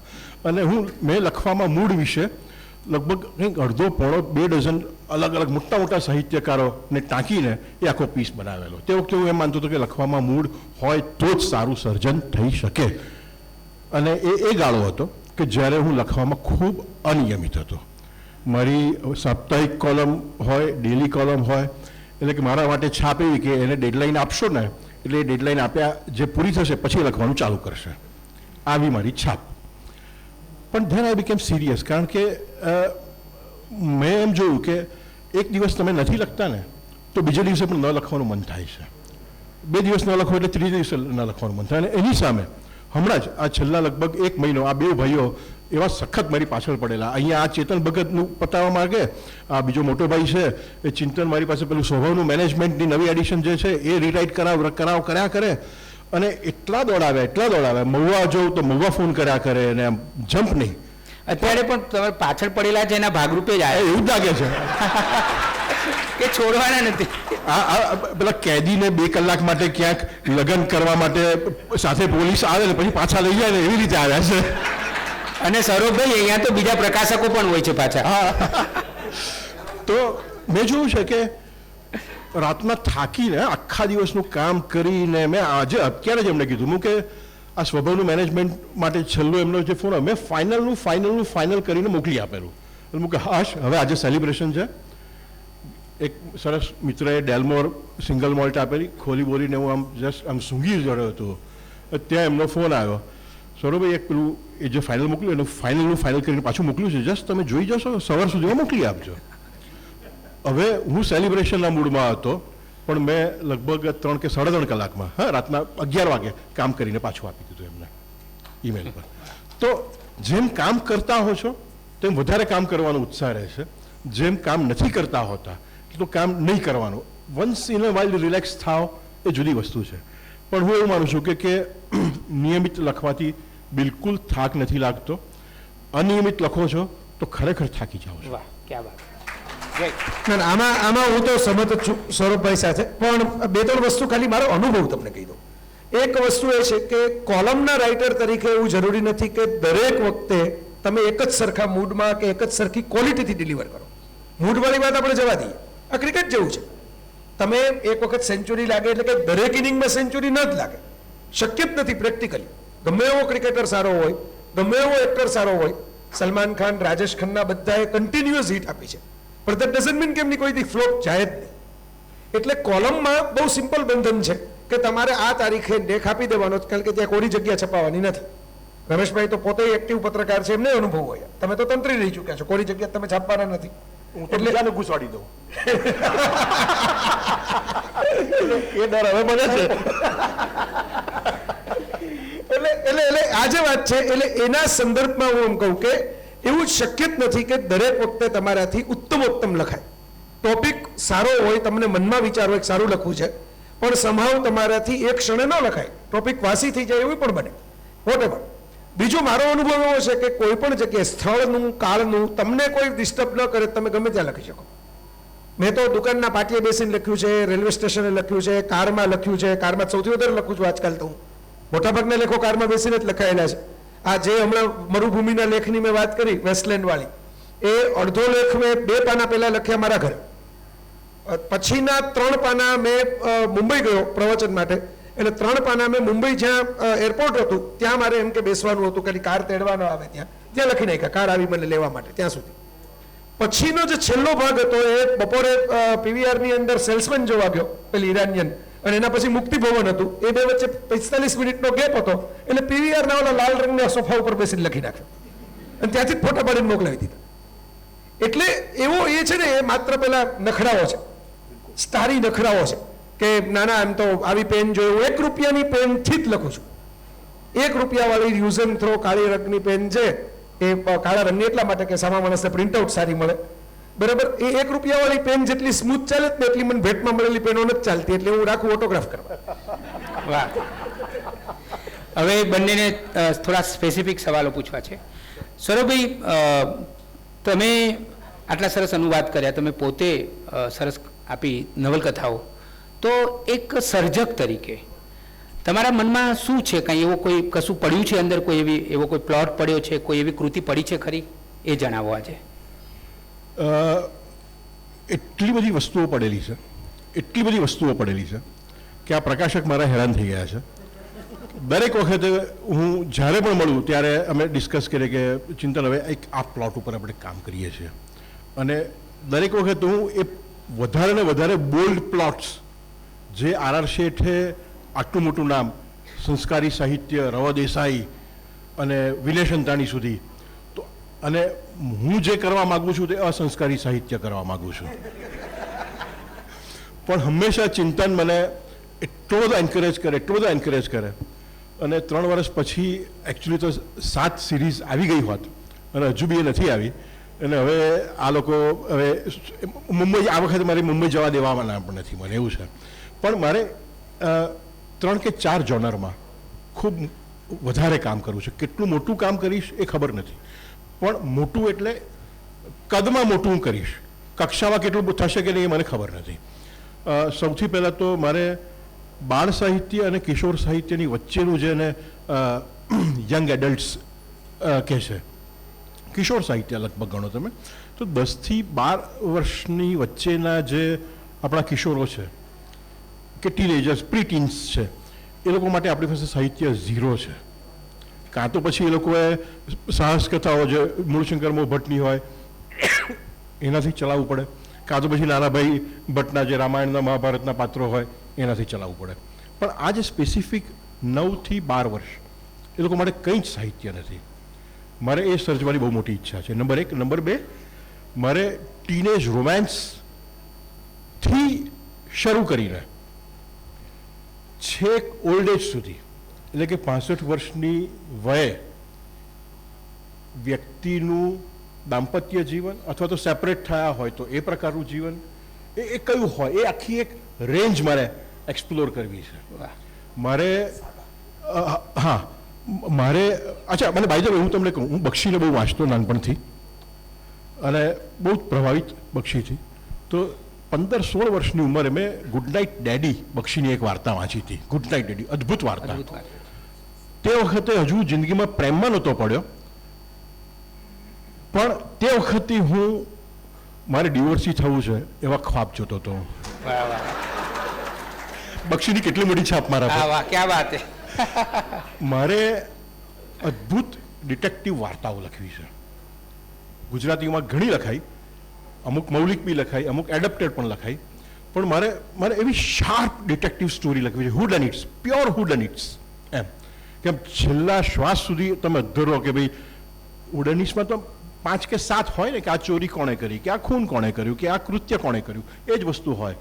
પણ મારે એવી શાર્પ, એકદમ આમ રેઝર શાર્પ એવી વાર્તાઓ લખવી છે, નોવેલ્સ લખવી છે. પણ હવે હું એવું માનું છું કે હવે મને કોલમ્સ કરતાં વધારે મારે આ સર્જન તરફ વધારે જવું છે. ક્યાં વાત. બહુ સરસ. અને અમે રાહ જોઈશું તમારી આ બધી જ સૌરભભાઈ, શોલે માટે સલીમ જાવેદને છે ને રમેશ સિપ્પીએ એક હોટલના રૂમમાં બેસાડી દીધા હતા અને એમ કહ્યું હતું કે આખી સ્ક્રિપ્ટ પૂરી કરો પછી જ બહાર નીકળજો.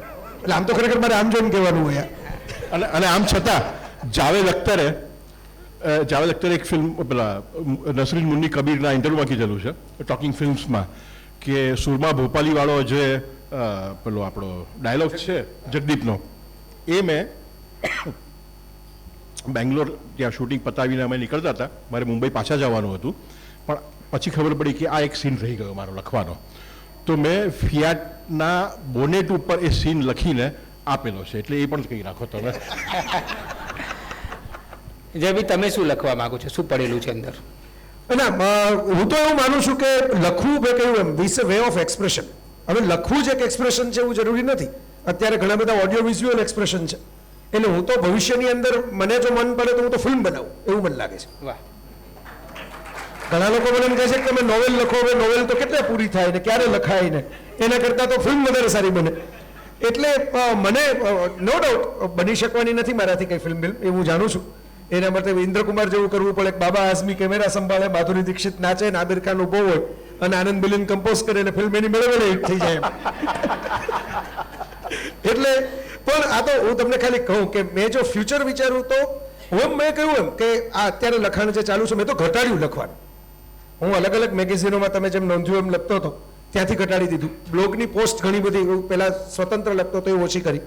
ફેસબુક ઉપર જેટલું લખતો હતો એટલું હવે નથી લખતો. હવે ઘણી વખત વન લાઇનર, ફોટા એવી રીતે કામ ચલાવું છું. જેટલું લાંબુ લખતો હતો લખું છું હજી, પણ તમે કન્ટેન્ટની ક્વોન્ટિટી જોશો તો તમને ઓછી લાગશે. એટલે હું એટલા માટે કે મારે જિંદગી માણવી છે, હું જિંદગી ભોગવવા માટે આ પૃથ્વી ઉપર આવ્યો છું. ખાલી લખીને મારી જાત સાબિત કરીને નથી રાખવી. દર અઠવાડિયે એમ કે આપણે કા લખ્યા એમની જિંદગી જીવાય. કોઈક વખત એવું થાય કે હવે આપણે બધું ઠાલવી દીધું તો નહીં લખવાનું. એટલે મેં મારા આનંદો બહુ નિખાલસતાથી બધાને કહું તો લખવામાં નથી રાખ્યા. લખવામાં મજા જ આવે. હજી એ છપાયેલો લેખ જોવાની તમન્ના થાય. મુંબઈ હોય તો આપણે સ્ટેશને જઈને છાપું લઈ લઈએ કે આ પૂર્તિમાં કેવું છપાણું છે એ જોવા માટે. ફોરેન હોય તો કોઈ મિત્રને કહીએ ફોટો પાડીને મોકલાવો તો આ વખતે કેવું છપાણું છે એમ. એટલે એ ચાર્મ જ એવો ને એવો છે અને ચાર્મ રહેશે ત્યાં સુધી જ સારું લખાશે, એ એગ્રી. પણ હું અંગત રીતે સભાનતાપૂર્વક બહુ નિખાલસતાથી એટલે કહું છું કે ઘણા બધા યુવાન મિત્રો બેઠા છે. પ્રોફેશનમાં જ જો બધા આનંદ ડિપોઝિટ રાખશો ને તો ડિપ્રેશન આવશે. કે ક્યારેક રિજેક્શન આવે, ક્યારેક તમારી બન્યો કે એમ કહો કે હવે આજે તો કંઈ વાંચ્યું જ નહીં, આટલું બધું લખ્યું ને કંઈ નોંધાઈ ન લીધી. આવું તો કોઈ પણ સર્જક સાથે થાય. એટલે તમારા આનંદો તમારા સર્જનના ક્ષેત્રની બહાર ડિપોઝિટ રાખો. એટલે હેરી પોટરના હોર્ક્રક્સની જેમ 7 અલગ અલગ જગ્યાએ રાખો. એટલે સિનેમા જોવામાં રાખો, સારા પુસ્તકો વાંચવામાં રાખો, ફરવામાં રાખો, ખાણીપીણીમાં રાખો. એ તો મને વિઝિબલી જોઈને તમને લાગતું હશે. તો શું થશે કે ક્યારેક તમે સર્જનમાં માની લો કે બ્લોક આવ્યો, નથી ફાવતું, ઠલવાઈ ગયા, પૂરું થઈ ગયું, એ સિવાય તમારા આનંદો ઓછા નહીં થાય. કારણ કે બીજાઓ તો સર્જન કરે જ છે ને, એ તો રહેવાનું જ છે. દુનિયામાં તમે જોતા જોતા થાકો નહીં, વાંચતા થાકો નહીં, એટલું સર્જન તો થયેલું જ છે. So this is what I want to do. મને તમે ફ્રેન્કલી પૂછો તો મારે કરવું છે ને ખરેખર આ કરવું છે, ખાલી માણવું જ છે. પણ તમે ફિલ્મ બનાવવાનું વિચારો તો મહારાજ નવલકથા ઉપરથી ફિલ્મ બનાવવાની બાકી છે. હા, એ સારી વાત છે. એની તો સ્ક્રિપ્ટ રેડી છે, કારણ કે નાટક લખેલું છે ઓલરેડી સૌરભભાઈ. પણ એ જે સ્પીલબર્ગે હા પાડી છે.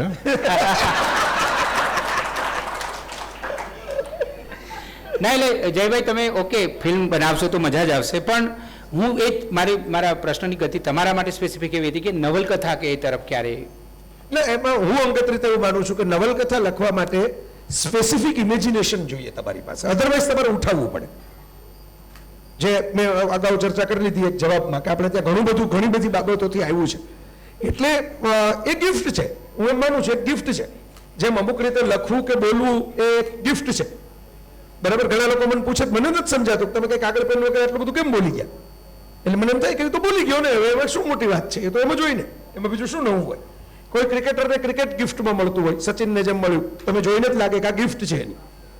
એમ હું અંગત રીતે માનું છું કે ફિક્શન છે ને એના માટેનું ઇમેજિનેશન એક ગિફ્ટ છે.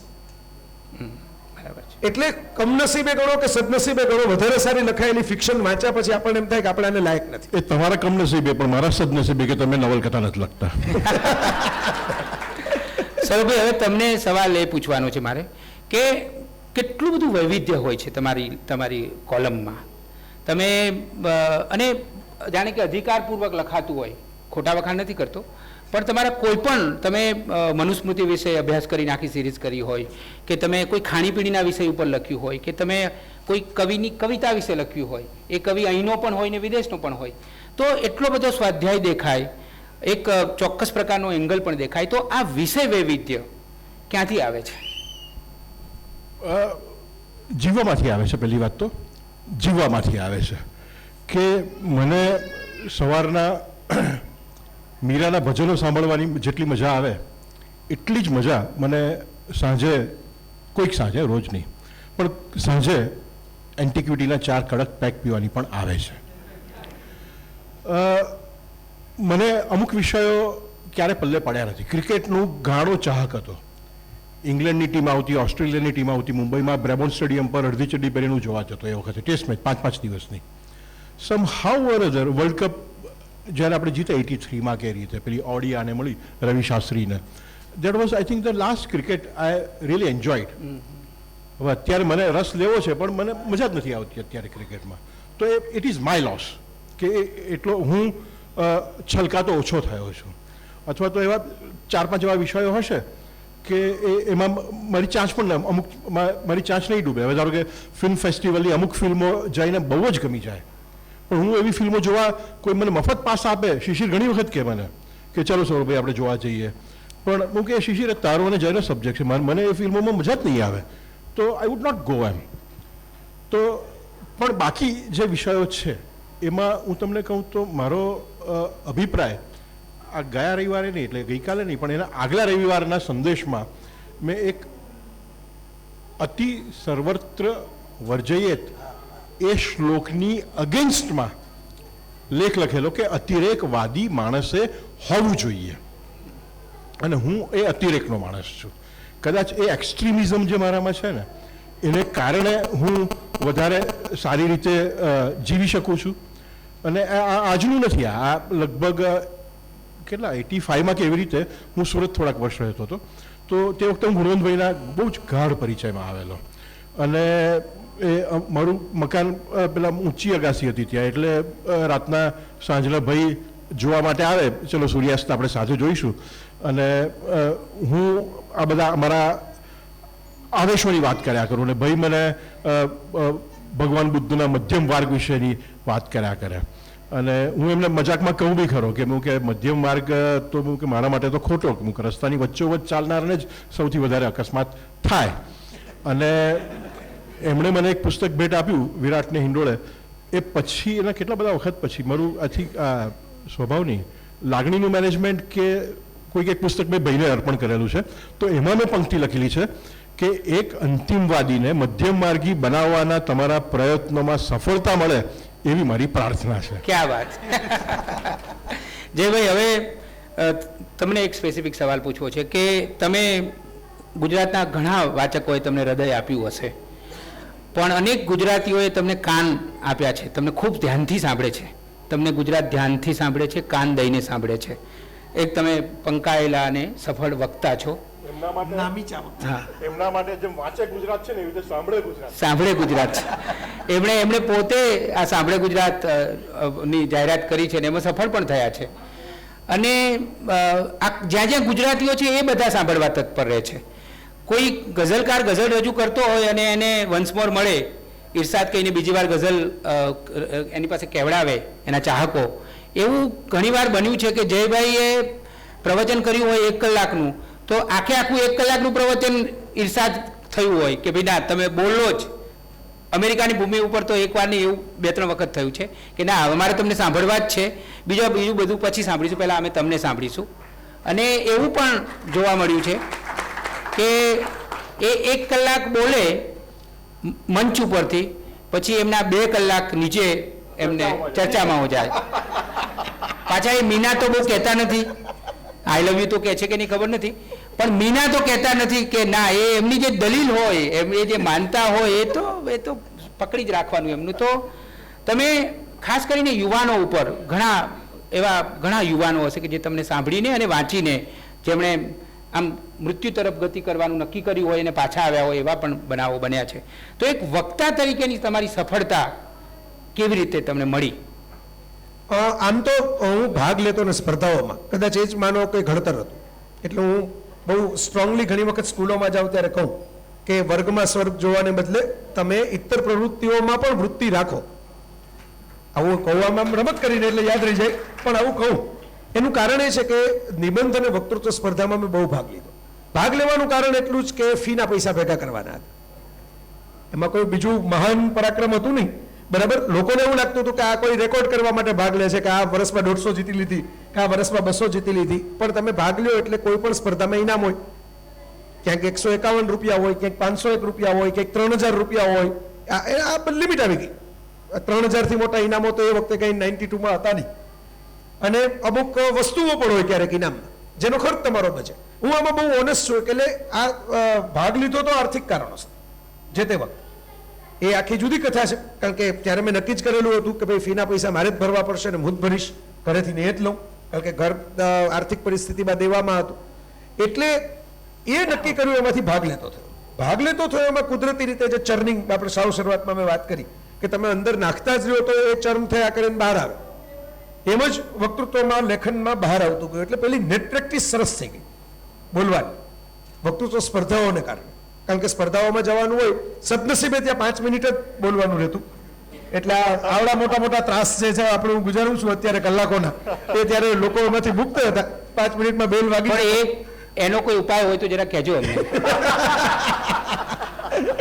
એટલે આ ઉપાય એક પોતે સૌરભભાઈ જ્યાં જ્યાં હાજર હોય અને હું કોઈક વધારે પડતી દલીલે સ્ટેજ ઉપરથી નીચે ઉતરીને ચડું ત્યારે એમણે તો બાવડું પકડીને રીતસર કે હવે આ બધું આપણે પૂરું કરીએ અને આપણે ભાગીએ એમ કરીને મને ખેંચી લઈ ગયા એવા કિસ્સાઓ છે. કારણ કે એ છેલ્લે મારો ગળું બેસી ગયું હતું ને અમે અનુષ્ઠાનમાં આવેલા બંને જણા, તો એમણે પછી મને આમ ધમકીની ભાષામાં એમ કહ્યું કે હવે પૂરું થઈ ગયા પછી એમ કે તું વાત કરવાને બદલે ઘર ભેગો થા. હું ત્યાં વાત કરવા પાછો નીચે ઉભો રહ્યો એટલે સૌરભભાઈ મને એમ કીધું કે તું ઘર ભેગો થા, અહીંથી નીકળ, એમ અહીંથી ભાગ, એ જ ભાષામાં. એટલે આ જ ઉપાય છે, બીજો તો કોઈ ઉપાય નથી. અને કદાચ મારે નિરાશ છે ને કે કોઈ મને ચૂપ રહેવા વાળું ઘરમાં છે નહીં, એમ કે ચૂપ રહે. એટલે આ ટેવ પડી ગઈ છે કે આપણે કોઈ બોલવાનું જ નથી, એટલે આપણે બોલે રાખવાનું, સામું તો કોઈ કઈ કહેવાનું નથી. એટલે આ છે. પણ જે વક્તવ્યની તમે વાત કરી, હવે મેં જેટલા શ્રેષ્ઠ વક્તાઓ જોયા છે મારી જીવનમાં, જેને હું એમ માનું કે ભાઈ આ તો માઇલ્સ અહેડ છે, આપણાથી હજારો માઇલ આગળ છે, જોજોનો આગળ છે, એવા લોકો જેમ કે મોરારી બાપુ, જેમ કે નરેન્દ્ર મોદી, બધા જ સ્વયંસ્ફૂર્ત વક્તાઓ છે. રજનીશ, આમાંના કોઈને મેં કાગળિયાઓ હાથમાં લઈને આમ પઠન કરતા હોય એવી રીતે, બરાબર, એ રેફરન્સ રાખે. હું સંદર્ભોની ના નથી પાડતો કે કોઈ એક શેર ટાંકવો હોય કે એક કવિતા ટાંકવી હોય, એવું કોઈ ખાસ વાક્ય ટાંકવું હોય તો હું હવે મોબાઈલમાં રાખું છું, પેલા કાગળમાં રાખતો. એ તો કોઈ પણ માણસ રાખે દુનિયાભરમાં. પણ તમે જુઓ આ બધા મને અત્યંત ગમતા વક્તાઓ જે છે, આ 3 નામ મેં લીધા, એવા તો ઘણા છે, પણ આ 3 જાણીતા નામો છે જે બધાને ખબર હોય, રજનીશ, મોરારી બાપુ અને નરેન્દ્ર મોદી. તો આ ત્રણેયમાં તમે આ ઓબ્ઝર્વ કર્યું હશે કે એ સ્વયં આવે છે, એની કોઈ પૂર્વ તૈયારી હોતી નથી. ઘણી વખત તો એટલો સમય જ નથી હોતો તૈયારી હોય. જો તૈયારી કરવા જાય રજનીશ બોલે જ કેવી રીતે આટલું બધું, કે મોદી કે મોરારી બાપુ, કારણ કે એમની પાસે જગ્યા જ નથી તૈયારી કરવાની. 9 દિવસની કથા તમે 4 કલાકની કરતા હો અને 2 કથા વચ્ચે 4 દિવસના ગેપ ન રહેતા હોય અને એમાં હિંચકે બેઠા બેઠા તમારે 100 જણાને મળવાનું થતું હોય તો તમે તૈયારી ક્યારે કરો? એટલે એ હું એમ માનું છું કે ઈશ્વરના હાથની, ઈશ્વર શબ્દ આપણે સમજવા માટે કહીએ છીએ, ચૈતન્ય, અકલ્ટ, જે કંઈ એને સાથે શબ્દ ગોડ, અલ્લાહ છે, એનો ઉપયોગ કરવો હોય, something divine, something beyond your imagination, good, mistake for that matter. આપણે બધા એના હાથની કલમ અને એના હાથની જીભ છીએ. તમે જેટલી ઝડપથી, પેલા કસરત કરવામાં તમને ખબર છે, તમે નવી કસરત કરવા જાઓ ને, ઇવન મસાજ પાર્લરમાં જાઓ, ભલે કસરત ન કરાવો, તો તમને એમ કે તમારા બોડીને રિલેક્સ મૂકી દો. કારણ કે તમે આમ કડક પકડીને રાખો ને ત્યાં લગી પેલા ટ્રેનર તમારી સાથે કાંઈ ન કરી શકે. એટલે તમને એમ કે તમારો પગ મારા હાથમાં છે એટલે તમે એને છોડી દો, રિલેક્સ મૂકી દો. તો હું વક્તવ્યમાં આટલું જ કરું છું કે તમે રિલેક્સ મૂકી દો તમારી જાતને. બેઝલાઇન તમારામાં હોવી જોઈએ. મારે પિતા ઉપર બોલવાનું હોય તો મારા મનમાં એવું આવવું જોઈએ પિતા ઉપર કેવી કેવી વાત થઈ શકે, ફાઇન. પછી બહુ એની તૈયારી ન કરો, બહુ એને વોટર ટાઇટ કમ્પાર્ટમેન્ટમાં ન રાખો. કોઈ પણ ક્ષણે ક્યાંય પણ એવું બન્યું છે, આ પરિમલભાઈ સાક્ષી છે કે આમ આપણે ગાડીમાંથી ઉતરાવું સીધું શરૂ કર્યું હોય. ભાવેશનો અનિલને બધા મિત્રો સાક્ષી છે. એકવાર અમે તલગાજડાથી આવેલા અહીં એક જ ગાડીની અંદર, અને ગાડી ચાલુ કરાવું તો ઉતરી ગયો હતો કારણ કે મોડું થતું હતું બોલવા માટે, અને ત્યાં જઈને સીધો એટલે આમ જ આમ રમેશભાઈ ઊભા હોય અને રાહ જોવા તો જયભાઈ આવી ગયા છે એટલે મેં સીધું બાઇક ઉપર ચડીને શરૂ કર્યું હોય. એટલે એમાં વાંચન હોવું જોઈએ, નિરીક્ષણ હોવું જોઈએ, પ્રત્યાયન જેને કોમ્યુનિકેશન કહેવામાં આવે. પ્રત્યાયન બોલો પાછું એમ કે લોકો ગુજરાતી કરી દે ને, એટલે કોમ્યુનિકેશન એનો સાદો નિયમ એ છે કે ઇટ શુડ બી ઇન્ટરેસ્ટિંગ. પ્રહલાદભાઈને ખબર હશે, બ્રિટિશ કોમ્યુનિકેશન માટેનું એક બહુ જાણીતું કોટ છે કે it should be like girls skirt. Okay, short enough to arouse the interest and long enough to cover the subject. તો આ બહુ ફંડામેન્ટલ રૂલ છે હું માનું છું સ્પીકિંગનો. તમે જ્યારે શરૂઆત કરો ને ત્યારે સ્ટોરી ટેલર છો એમ માનીને કરો. સામે નાના નાના બચ્ચાઓ છે, નાના નાના બાળકો છે, અને આપણે એને એક પરિકથા કહેવા જઈ રહ્યા છે. એક રાજકુમાર હતો, એક પાંખવાળો ઘોડો હતો, એક મહેલ હતો, એક કિલ્લો હતો, એક સમુદ્ર હતો. એ સ્ટોરી ટેલરમાંથી જ તમારી વાત અંદર ઉપસે. કારણ કે સ્ટોરી ટેલર છે ને હંમેશા વાત્સલ્યથી કહેવાતી હોય, વાર્તા વહાલથી કહેવાતી હોય. આપણે ભણાવવા નથી આવ્યા ક્લાસરૂમમાં. જો સ્પીકર થવાનું મેં શાસ્ત્ર જે જોયું છે એવું તમને કહું છું. આપણે ક્લાસરૂમમાં ભણાવવા નથી આવ્યા, વિદ્યાર્થીઓ નથી. તમારે એને આંગળી પકડીને એમ કહેવાનું છે, જો ઓલી ગુફા કેવી સરસ છે, જો ઓલો એમ કે દરિયો કેવો સરસ છે, અને એ તમારું વિસ્મય છે એનામાં ટ્રાન્સફર થાય, તમારો આનંદ એનામાં ટ્રાન્સફર થાય, એટલે એ તમારા હમસફર છે. બસ આ જ ફોર્મ્યુલા છે. જે તો મેં એની કોઈ ગોલ્ડન સિક્રેટ જાણવા માંગતા હો તો આટલું જ છે. બસ હવે મારા તરફથી બંનેને એક ટૂંકો છેલ્લો સવાલ કરી દઉં, અને પછી કદાચ કોઈ ટૂંકો જવાબ અમે હા હા, એટલે મેં તમે સમજદાર છો. જય, મારે તમને પૂછવું છે કે તમે જે બહુ સ્પષ્ટ વિચારો રજૂ કરતા હો છો, શંકરાચાર્યએ કંઈ નિવેદન કર્યું હોય ધારો કે, તો પછી તમે એના વિશે તમે તમારી શૈલીમાં જવાબ આપ્યો હોય. ઘણીવાર એવું લાગે કે એક ભાષાની ગરિમા પણ સચવાવી જોઈએ, ઘણીવાર એવું લાગે.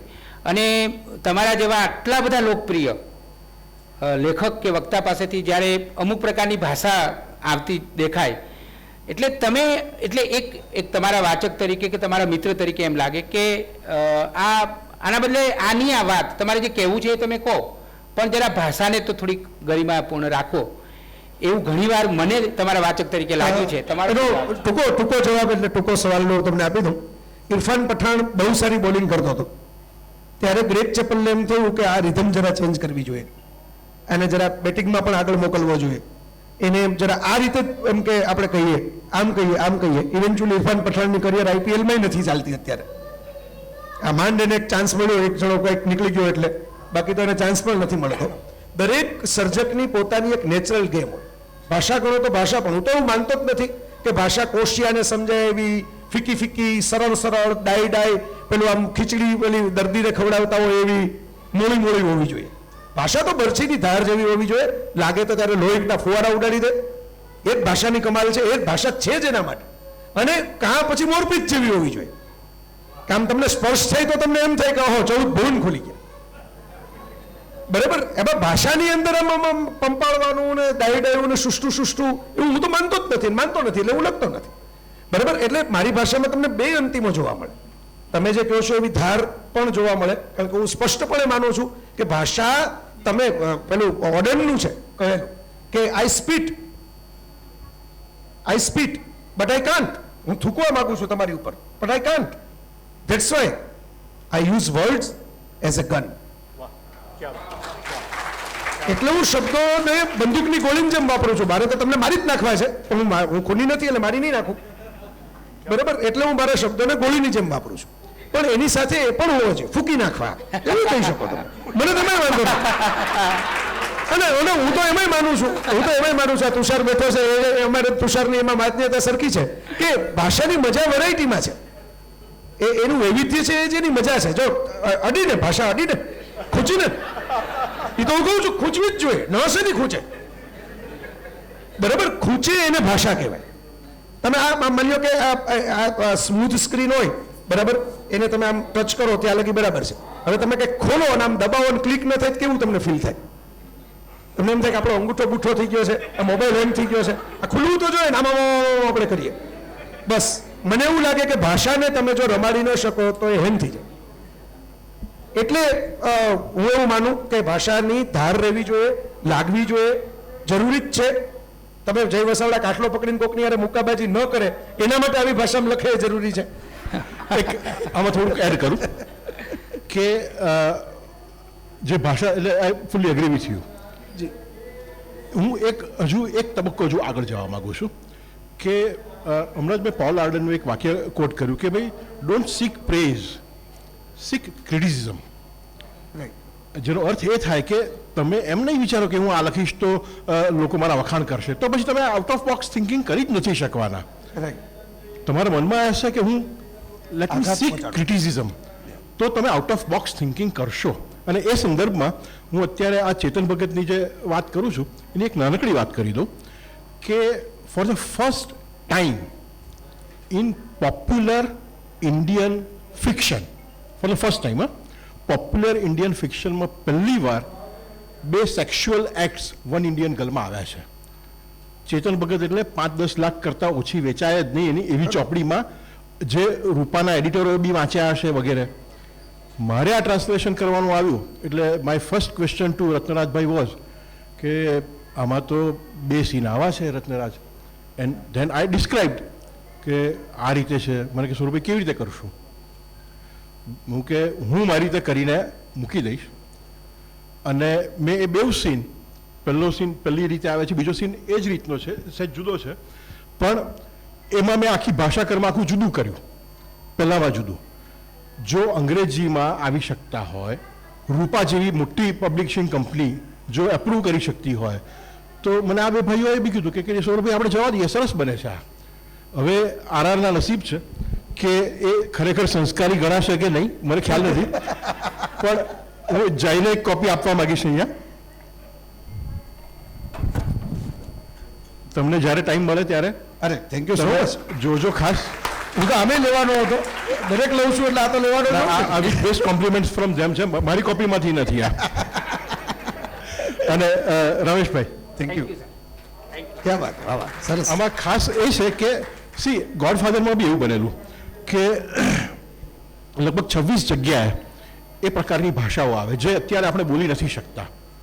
પણ જે તમે પ્રસ્તાવનામાં કીધું એમ કે ભાઈ, મેં કીધું કે પ્રસ્તાવનામાં કે ભાઈ સંસ્કારી ઘરોમાં તું હરામખોર છે ને, તું લુચ્ચો છે ને, તું લબાડ છે એ કરે, પણ સર અંડરવર્લ્ડના લોકો એકબીજાની સાથે આ પ્રકારની ભાષા કેવી રીતે વાપરવાના છે? તો આ શબ્દો વાપરવાના છે. તો મેં એ 26 અંડરલાઇન કરીને રત્નરાજ અને ચિંતનને મોકલેલા. હું કે આર શેઠ અપ્રૂવ કરે તો હું આ ભાષા રાખીશ, બાકી નહીં તો નહીં. બંને વાંચી, ભગતભાઈએ વાંચી. ચિંતને મને ફોન ઉપર એમ કીધું કે સૌરભભાઈ તમે પ્રસ્તાવનામાં જે લખ્યું છે ને કે આ સહેતુક રાખ્યું છે, તો એમાં એમ લખજો કે લેખક અને પ્રકાશકનો આ નિર્ણય હતો, એમ લખજો. જે અધૂરી રહી ગઈ એક વાત ફટાફટ પૂરી કરી લઉં કે ભાષામાં જે લોકોને એવું લાગતું હોય કે આ વ્યક્તિગત સ્પેસિફિક વાત છે, એટલે તમારી વાત સાચી છે, ઘણા લોકોને ખૂંચે છે, ઘણા લોકો મને કહે છે. એમાં 2 કારણ પણ છે, એ પણ હું આપી દઉં. એક મારો ઉછેર જે ગોંડલમાં થયો છે, એ મેં વાત કરી કે ભાઈ કાઠિયાવાડી ભાષા તો એમને બી આવી જાય તળપદા શબ્દો બધા, બરાબર. એટલે હું જે હમણાં સૌરભભાઈ જે શૃંગાર રસની વાત કરતા હતા એ હું સંસ્કૃત પાસેથી લઈ આવ્યો છું. લોકોને એવું લાગે છે કે અમેરિકા કે યુરોપમાંથી ઉપાડી આવ્યો છું, એવું નથી. મેં સંસ્કૃતના ગ્રંથો બહુ વાંચ્યા, એટલે મારી કલમમાં જે શૃંગાર આવે છે ને એ સંસ્કૃતની જ અસર છે, અને એ જ પ્રકારના આવે છે. ધ્યાનથી તમે જો જુઓ તો એ જે કાલિદાસને બધાને બચપણમાં વાંચી લીધા એની અસર છે. એટલે એવું ત્યાંથી લાલિત્ય સંસ્કૃત પાસેથી લઈ આવ્યો છું. અને આ જે બરછટપણું છે ને ભાષાનું, એ હું કાઠિયાવાડમાંથી ઉપાડી આવ્યો છું, ગોંડલમાંથી. કારણ કે અમારા ગામની અંદર તો પાન ખાવાના મુદ્દે મર્ડર થયા છે. કોનું પાન પેલું બને, હું તમને નામ સહિત કહી શકું કોને કોણ મારી નાખ્યા આ મુદ્દાઓ, કે મારું પાન પહેલા કેમ ન બનાવ્યું. એટલે એ વાતાવરણમાં તમે મોટા થાવ તો તમારે મને થોડાક અભિનંદન આપવા જોઈએ. હું ખાલી ફેસબુક ઉપર કોમેન્ટ લખીને જ ચલાવું છું.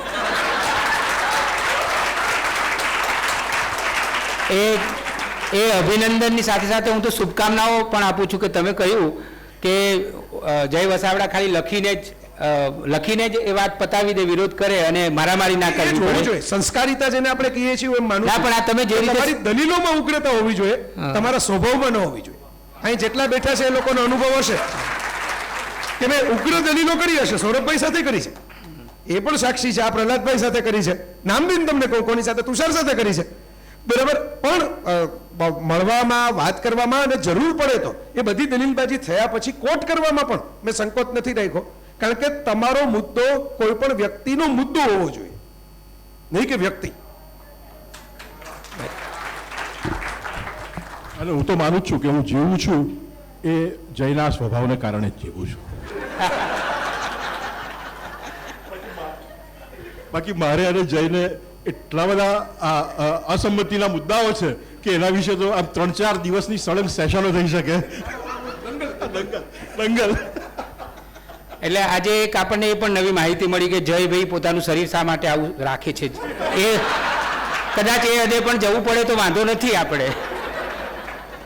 મિત્રો, 3:30 વાગી ગયા છે અને મેં કાર્યક્રમની ભૂમિકા બાંધતી વખતે જેમ કહ્યું હતું કે આજે આપણને બે ખરેખર સચિન અને સહેવાગ જેવા સ્ફોટક બેટ્સમેનો મળ્યા છે અને એ ખરેખર એમણે સાબિત કરી આપ્યું. ઘણી બધી નવી વસ્તુઓ આપણને જાણવા મળી. પુસ્તક શબ્દની આજુબાજુ જે સવાલો પૂછ્યા અને એમણે એમના સ્વભાવ પ્રમાણે જ નિખાલસપણે ખૂબ સુંદર જવાબો આપ્યા. મને હજી ખબર છે કે આ કાર્યક્રમ પૂરો થશે પછી પાછા તમે બધા વ્યક્તિગત રીતે પણ મળવા આતુર છો, એટલે હવે હા તો હા એટલે મને લાગે છે કે એક સવાલ લઈ લઈએ કદાચ. હજી થોડુંક આમ 3:30 વાગી ગયા છે. કોર્પોરેશન પણ સમયની પાબંદીમાં કદાચ માનતું હશે એવું આપણે માનીએ. માઇકમાં કદાચ બી 100% માને છે. એમને આ માઇક મને બોલવા માટે ગાડીમાં મોકલ્યો છે ને આ હું કહી શકું દોઢ સમયમાં માને છે. બધા માઇક ચાલુ જોવા જોઈએ એમાં નથી માનતું એટલે પૂછ્યું. હવે કોઈ સવાલ પૂછવો હોય તો પૂછો તમે પ્લીઝ, અને ટૂંકમાં સવાલ જ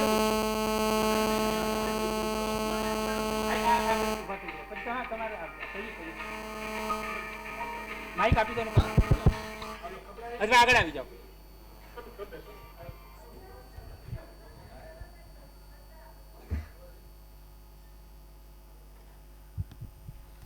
મારું નામ પ્રફુલ્લ કાનાબાર છે. મારો પ્રશ્ન સૌરભભાઈ શાહને છે કે મહારાજ લખતી વખતે ખાલી મહારાજ જ લખતા હતા કે બીજા કોલમ્સ ને બીજું જે તમારી લખવાની એક્ટિવિટી બધી જ સાથે જ ચાલુ હતી, અને જો ચાલુ હતી તો મહારાજની આટલી બધી કન્ટિન્યુટી તમે કઈ રીતે રાખી શક્યા? મહારાજ 2 પાર્ટમાં મેં લખી.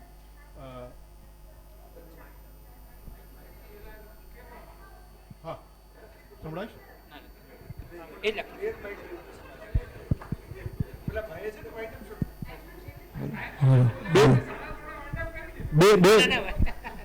બે ભાગમાં મેં મહારાજ લખી. એક એનો જે આગલો હિસ્સો છે મહારાજના પ્રથમ 50% જેટલા પાના એ મેં 97-98માં એક મેગેઝિન માટે લખ્યા હતા, અને બીજો પાર્ટ મેં લખ્યો, એ પહેલો પાર્ટ મેં રિપીટ કર્યો ફરીથી એનો મઠારીને, અને બીજો પાર્ટ મેં લગભગ 2012-13ની સાલમાં લખ્યો તે. પણ એ 2 વખતે હું મહારાજ પણ લખતો હતો અને આ બીજા કોલમ ને બીજી જે વસ્તુઓ હોય બધા કામ પણ કરતો હતો. કોન્સન્ટ્રેશન એવું માનું છું કે એ રીતે આવતું હોય છે લેખકનું કે સમજો કે હું પાણીપુરી બનાવતા કે ભેળપુરી વેચતા મહારાજ તો શું હું ટ્રાન્સલેશનનું કામ પણ ના કરી શકું, પણ જ્યાં મારા ગમતા કામ હોય તો હવે આજે વન ઇન્ડિયન ગર્લનું કામ અને હમણાં સ્વભાવનું મેનેજમેન્ટ જે આઈ થિંક કાલે રિલીઝ કરો છો તમે, તો એ 2 પુસ્તકોના કામ મેં એક પણ મારી કોલમો અત્યારે પાડી નથી. અત્યારે હું વર્ષની 500 કોલમો લખું છું, 500 લેખ એક વર્ષના. તો એ લખતા મેં આ કામ કર્યું છે, પણ એ મારા મનગમતા કામ છે, તો એમાં ઉજાગરા થતા હોય તો મને અફસોસ ના હોય, મને બહાર ફરવાના જવાનું હોય તો અફસોસ ના હોય. હું લગભગ મેં 1.5 કે 2 મહિના સુધી પિક્ચર નથી જોયા દોસ્ત. તો તમે તો સવારે 6 વાગે પાછા પહોંચી જાવ જોવા માટે. હા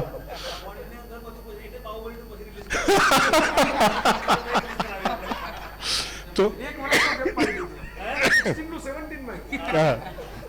પણ એ નવલકથા લેખન અને કોલમ લેખન એ સાયમલ્ટેનિયસલી થઈ શકે છે, પણ હવે હું એ માનું છું કે મારે કોલમ લેખન ક્યાંક થોડુંક સીમિત કરવું છે અને પેલું સર્જન વધારવું છે. એટલે અત્યારે સમજો 50-50 ગણતા હો તો એટલીસ્ટ કમસે કમ મારે 60% સર્જન અને 40% કોલમ, અને મે બી ઇન ફ્યુચર કદાચ 100% હું સર્જન કરતો થઈ જાઉં એવું પણ બની શકે.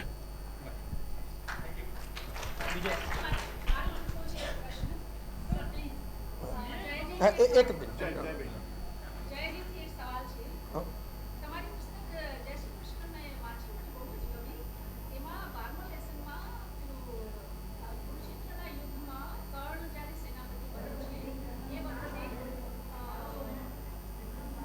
અર્જુનને કૃષ્ણ એઝ એ મીડિયેટર હા, નેગોશિએટર, યા લીડરશિપનો જે ચેપ્ટર છે એમાં છે. યા એ સંદર્ભે કૃષ્ણ અર્જુનને કહે છે એકી નંબરના પેજ પર બિલકુલ નીચે લખેલું છે શું કામ કરવું અને શું નહીં કરવું એની ધર્મના નામે ભેળસેળ ન કરવી અને હા અને શું કરવું અને શું ન કરવું એની સમજ લાંબા ગાળે આવે છે.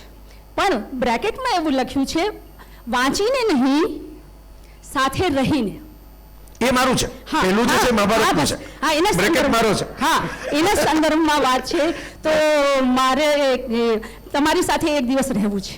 અરે આ તો સવાલ આ સવાલ ન નીકળો, આ તો પ્રસ્તાવ નીકળો. હા એ જે કંઈ છે એ આ છે આના સંદર્ભમાં મેં જ્યારે કારણ કે જ્યારે હું આપને વાંચું છું ત્યારે મને વચ્ચે મારું તરત મને ઘણા બધા મિત્રો છે ને એમ કે તમારી ઘેર અમે તમને મળવા આવીએ ત્યારે હું કહું કે મારા મિત્રોને અને બીજા બહારથી આવનારા મિત્રોને અનુભવ થઈ ગયા છે કે હું મારા ઘરમાં વિઝિટર વિઝા ઉપર છું.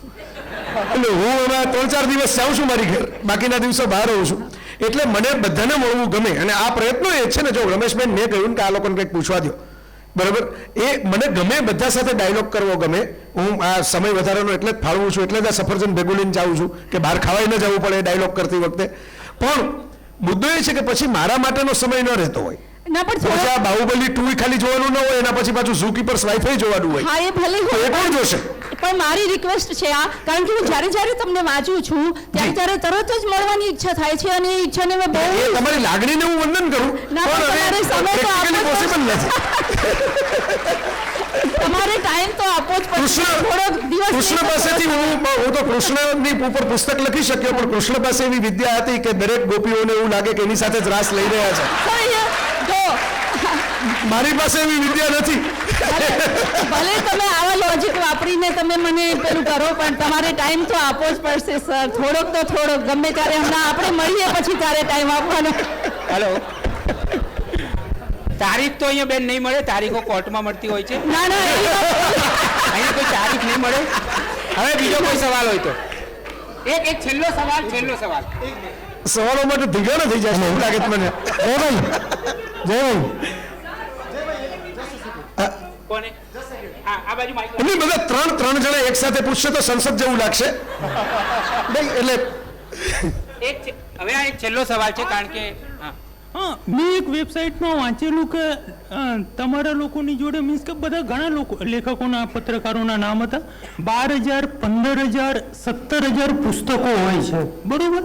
તો આટલા બધા પુસ્તકો તમે ક્યારે ખરીદો છો, ક્યારે હમણાં ખરીદીશ ને, તમે જોજો આ બધા પાસે મારા બિલ હોય જ છે.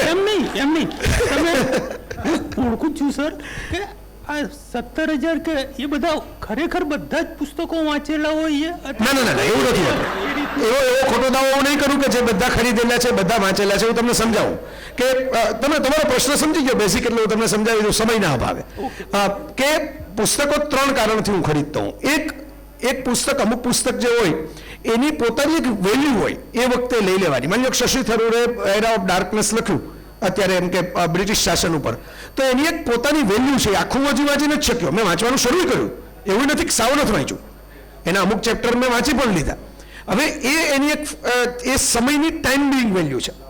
એ પુસ્તક 10 વર્ષ પછી વાંચો તો કદાચ એની વેલ્યુ ન હોય, પણ એની પોલિટિકલ વેલ્યુ છે. કોંગ્રેસના સાંસદે આમ જુઓ તો જે વર્ષોથી RSSની જે લાઈન રહી છે કે અંગ્રેજોએ, બ્રિટિશ શાસને સોને કી ચિડિયા ભારતને કેવું ખોખલું કર્યું, એના ઉપર પુસ્તક લખ્યું હોય તો એની એક ક્યુરિયોસિટી વેલ્યુ હોય, એટલે મેં ખરીદી લીધું. એવું નહીં કે આખું વાંચવા માટે, ક્યુરિયોસિટી, આઉટ ઓફ ક્યુરિયોસિટી. આજે એવી ક્ષમતા થઈ કે આઉટ ઓફ ક્યુરિયોસિટી ખરીદાય. એક જમાનામાં નહોતી તો હું બહુ વાંચતો, પાના ફેરવીને જે તે સ્ટોરમાં. નંબર 1. નંબર 2, અમુક પુસ્તક હું એટલે ખરીદું છું કે મને ખબર છે કે આ પુસ્તક પછી નહીં મળે. એટલે આ કદાચ એક પ્રકારના કસ્ટોડિયન તરીકે હું રાખું છું મારી પાસે, કે કાલ ઉઠીને ભવિષ્યમાં ક્યાંક આનું મારા મનમાં એવું એક છે ખરું કે એ પ્રકારનું આજથી 10-15 વર્ષ પછી એવું કંઈક કરવું, જ્યારે લખવા બખવામાંથી આપણે મેં કીધું માણવામાં સાવ પહોંચી ગયા હોય, ત્યારે એવું કરવું કે આ બધા પુસ્તકો છે એને કંઈક એનો કોઈક એવું ઝોન બનાવવો, કોઈક એવું લાઇબ્રેરી શબ્દ બહુ મને બોરિંગ લાગે છે હવે આજના જમાનામાં, પણ કશુંક એનું એવું કરવું કે જેને કારણે વધારે લોકો સુધી પ્રિઝર્વ થાય. કારણ કે મારી પાસે અમુક પુસ્તકો એવા પડ્યા છે જે અત્યારે પ્રકાશકો પાસે નહીં હોય, જે મારી પાસે પડ્યા છે, મેં સાચવીને રાખ્યા છે. એટલે એ પણ બીજી ક્યુરિયોસિટી વેલ્યુ સાથે બીજી વેલ્યુ છે, આ આર્કાઇવલ વેલ્યુ, એટલે પણ ખરીદું છું. અને ત્રીજું જે કામ છે એ રેફરન્સ. અમુક પુસ્તકો આખા વાંચવા માટે હોતા જ નથી. એ સામાન્ય વાચક કદાચ પ્રેમથી વાંચતો હશે, પણ અમે પ્રોફેશનલ લેખકો એવું કહી શકીએ કે આખા વાંચવા માટે નથી હોતા. એ તમને ખબર હોય કે આ આખામાંથી મારે આટલું લેવાનું છે, અથવા તો આટલું કામનું છે, અથવા તો આટલું જે છે ને એ મને ઉપયોગી થાય એમ છે, બાકીનું બધું તો પાના ફેરવી જવાના હોય બસ. એટલે આ 3 કારણ છે. એટલે એવા બ્રહ્મમાં ન રહેતા કે કંઈ 15,000 17,000 રાખ્યા હોય તો 2 પૂઠા વચ્ચે બધા વાંચી નાખ્યા હશે. અને વાંચવા માટે જુદો માણસ રાખ્યો હોય એવું નથી હોતું.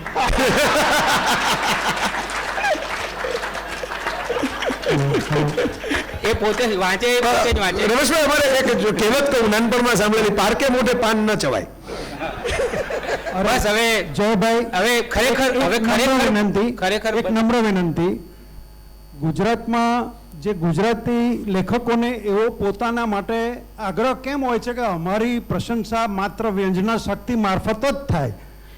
અન્ય ભાષામાં એક સહેજ અણગમો જોઈ રહ્યા છીએ અમે.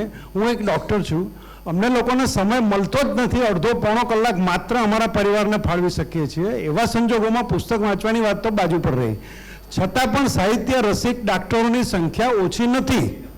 તમારો અનુભવ પણ છે. મને એવું લાગે છે કે અહીંથી એનો વ્યક્તિગત જવાબ જ આપજો તમને, કારણ કે અહીંથી મને વારંવાર સૂચના મળી ગઈ છે કે સમયસર પૂરું કરવાનું. Very sorry. તો સમયસર લઘુ નવલ, ઘણા બધાને એવી સવાલો છે. આપ બંને જણા લઘુ નવલ લખો, મહેરબાની કરીને અનુવાદિત પણ લઘુ નવલ લખો. કદાચ વધારે ફેમસ થશો, કારણ અને અમારા બધાને વધારે સારી સેવા થઈ શકશે કે અમે વધારે વલ સાહિત્ય. મધુરેણ સમાપયત એટલું કરીએ કે હું કે સૌરભભાઈ બિલકુલ એવું માનતા નથી કે ગુજરાતમાં વાચકો ઓછા છે અથવા તો ઓછી લાગણી રાખે છે. ગુંગળાવી નાખે એટલો પ્રેમ કરે છે. બુરખા પહેરીને જવું પડે કોઈક જગ્યાએ એવું આપણને મન થાય, એટલો બધો પ્રેમ કરે છે. એટલે એવું ન માનતા કે હું તો એવા બ્રહ્મ નથી ગુજરાતના, કંઈ મહારાષ્ટ્રમાં હું જન્મ હોત તો વધારે વાચક મળત, કે બંગાળમાં જન્મ હોત તો વધારે વાચક મળત.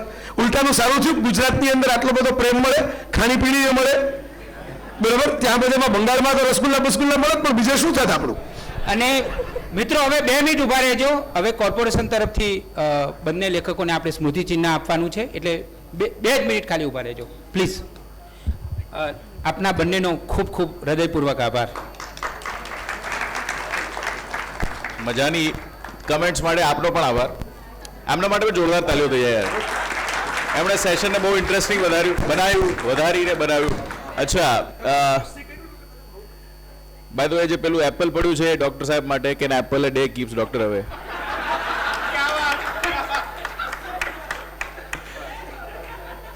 માય નેમ ઇઝ વિશાલ, અને અત્યારે આ સેશનનું સમાપન કરીએ આપણે. એ પહેલાં ખાસ ડિગ્નિટરી સ્ટેજ પર છે, એમને સન્માનિત કરવા માટે આસિસ્ટન્ટ મ્યુનિસિપલ કમિશનર તેજસભાઈ ભંડારી એમને સ્ટેજ પર ઇન્વાઇટ કર્યો છું. સૌથી પહેલાં જોરદાર તાલીઓ થઈ જાય. અમદાવાદ નેશનલ બુક ફેર 5 વર્ષ એના પૂરા થઈ રહ્યા છે. કોફી ટેબલ બુક બનાવવામાં આવી છે, અને ખાસ જયભાઈને સૌથી પહેલાં સન્માનિત કરશે આ મોમેન્ટો સાથે. કન્ટિન્યુઅસ તાલીઓ આવવી જોઈએ.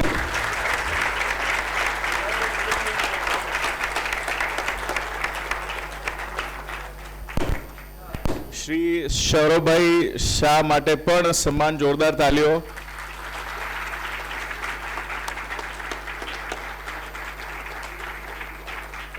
અને સરસ મજાનો સંવાદ કરવા માટે શ્રી રમેશ તન્નાને પણ આપણે સન્માનિત કરી રહ્યા છીએ.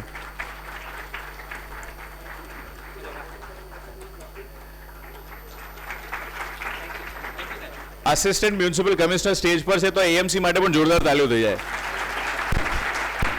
કઈ કહેશો?